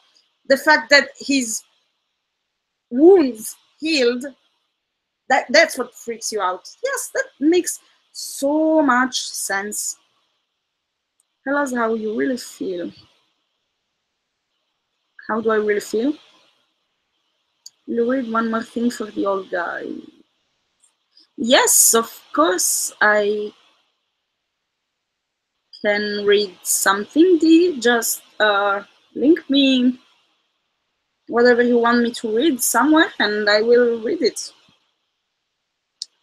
And creepy blonde girl, what's going on is that I'm reading a story, really bad story. So yes, he's freaked out about the absence of wounds, nothing else. Oh, and also the goatman speaked in his voice and said, "Come out and play at 3 a.m., which is so not creepy at all. We go walk into the woods to see if there is any trace of the goatman, but nothing. This is all one sentence, by the way, with no punctuation at all. We go walk into the woods to see if there is any presence of the goatman, but nothing. Yeah. The next thing we know, we see the goatman sprinting at us with an evil smile on his face. Yeah. We get to my house, and I turn around to see that it wasn't a goatman. Oh. I see it tearing its flesh off, and that it was really a skinwalker. This dude is so fucking good at picking up his creatures. I mean, just with half a glance. Earlier, he just heard it and said, "That's a goatman." Now, with half a glance, he says, "No, it's not a goatman, it's a skinwalker." Of course. What is he gonna be next? A vampire? A werewolf? The Frankenstein monster? A mummy?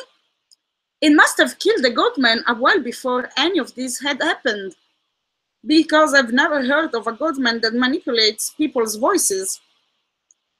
Why do you have to drag a goatman into this anyway? The weird part is, the weird part is yet to come. Okay then. Is at 10 at night, my dad gets home from work and says that there was a wolf. Oh, see, I called it. I said there was gonna be a werewolf now. There was a wolf staring at him on all fours, walking around. On all fours. Yes, that's usually how wolves are. So, I mean, is that necessarily to type down that he was on all fours? Anyway, then the next day he gets home from work at the same time. Yeah, that's not a lot of. My God, I mean, yeah. Okay. Let's just move on. At the same time, to see the wolf stand up straight on its hind legs, run into the woods, and yell like my mom would like WOOD, would, if she saw a snake. So the wolf stands up and runs away yelling like your mom, like with her voice or in the same pitch. What? My dad hated that it made moms scream. Okay, so now the wolf is speaking in his mother's voice. Sure. Because the next time, how do you even start a sentence with because the next time? Oh God. Because the next time he saw it, he made sure that he borrowed one of his buddy's shotgun. Why? Clearly you have a gun since you play basketball with it. Why does he have to borrow one of his buddies? Like, you're the man of the house, you have a gun, but your daddy doesn't? Okay. He came home and fired at it at the same time again, which is really important that it's always the same time.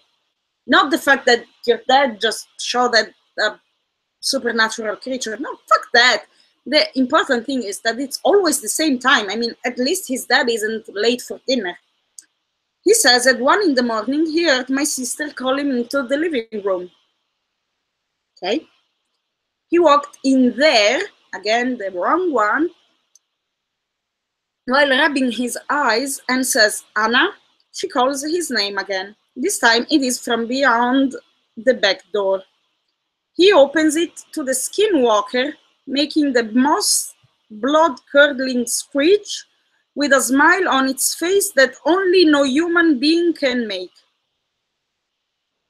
What the hell was this sentence? He opens it to the skinwalker, making the most blood-curdling screech with a smile on its face that only no human being can make.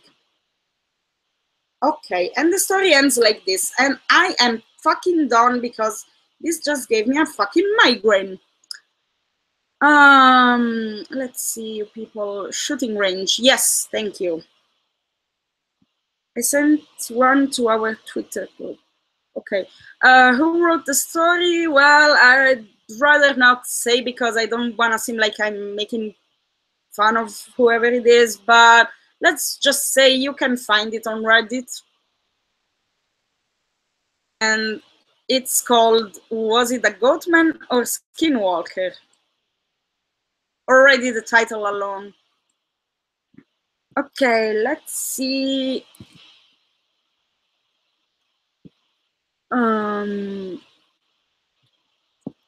What DDoS sent me?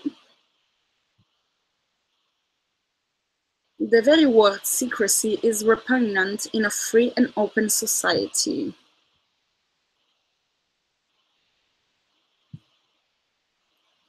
Okay.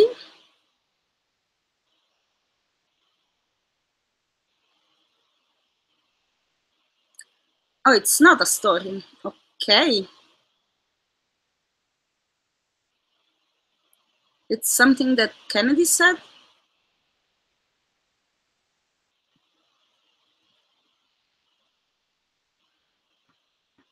Okay, was this a goodman, a werewolf, or a skinwalker? Well, this is like listening to my 12-year-old tell a story. Ah, I'm dying here. Yeah, I think it was a bad trip. Yeah, seriously, I think the author, and I'm being generous here, might very well be 12-year-old tops. At least I hope so. And yeah, so was it a goatman, a werewolf, or a skinwalker? Maybe all of them. And next, you're also gonna see Count Dracula, and then they can team up and do that game in the swimming pool where one is on the shoulder of the other ones, and they try to one another off. I don't know if that has a name. Probably does. I have no idea. Oh, highlighted parts. My favorite speech. Okay, highlighted parts. Let's see. Okay, so this speech. Okay, so the red ones. The very word secrecy is repugnant in a free and open society, and we are, as a people, inherently and historically opposed to secret societies, to secret oaths, and to secret proceedings. We decided long ago that the dangers of excessive and unwarranted concealment of pertinent facts far outweighed the dangers which are cited to justify it. Even today, there is little value in opposing the threat of a closed society by imitating its arbitrary restrictions. Even today, there is little value in ensuring the survival of our nation if our traditions do not survive with it.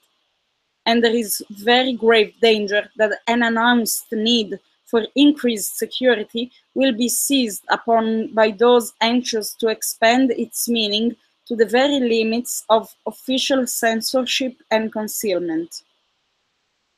Yes, it's very true. Your favorite, I can see why it's your favorite speech. It is very, very true. Shinobi squats are intense, but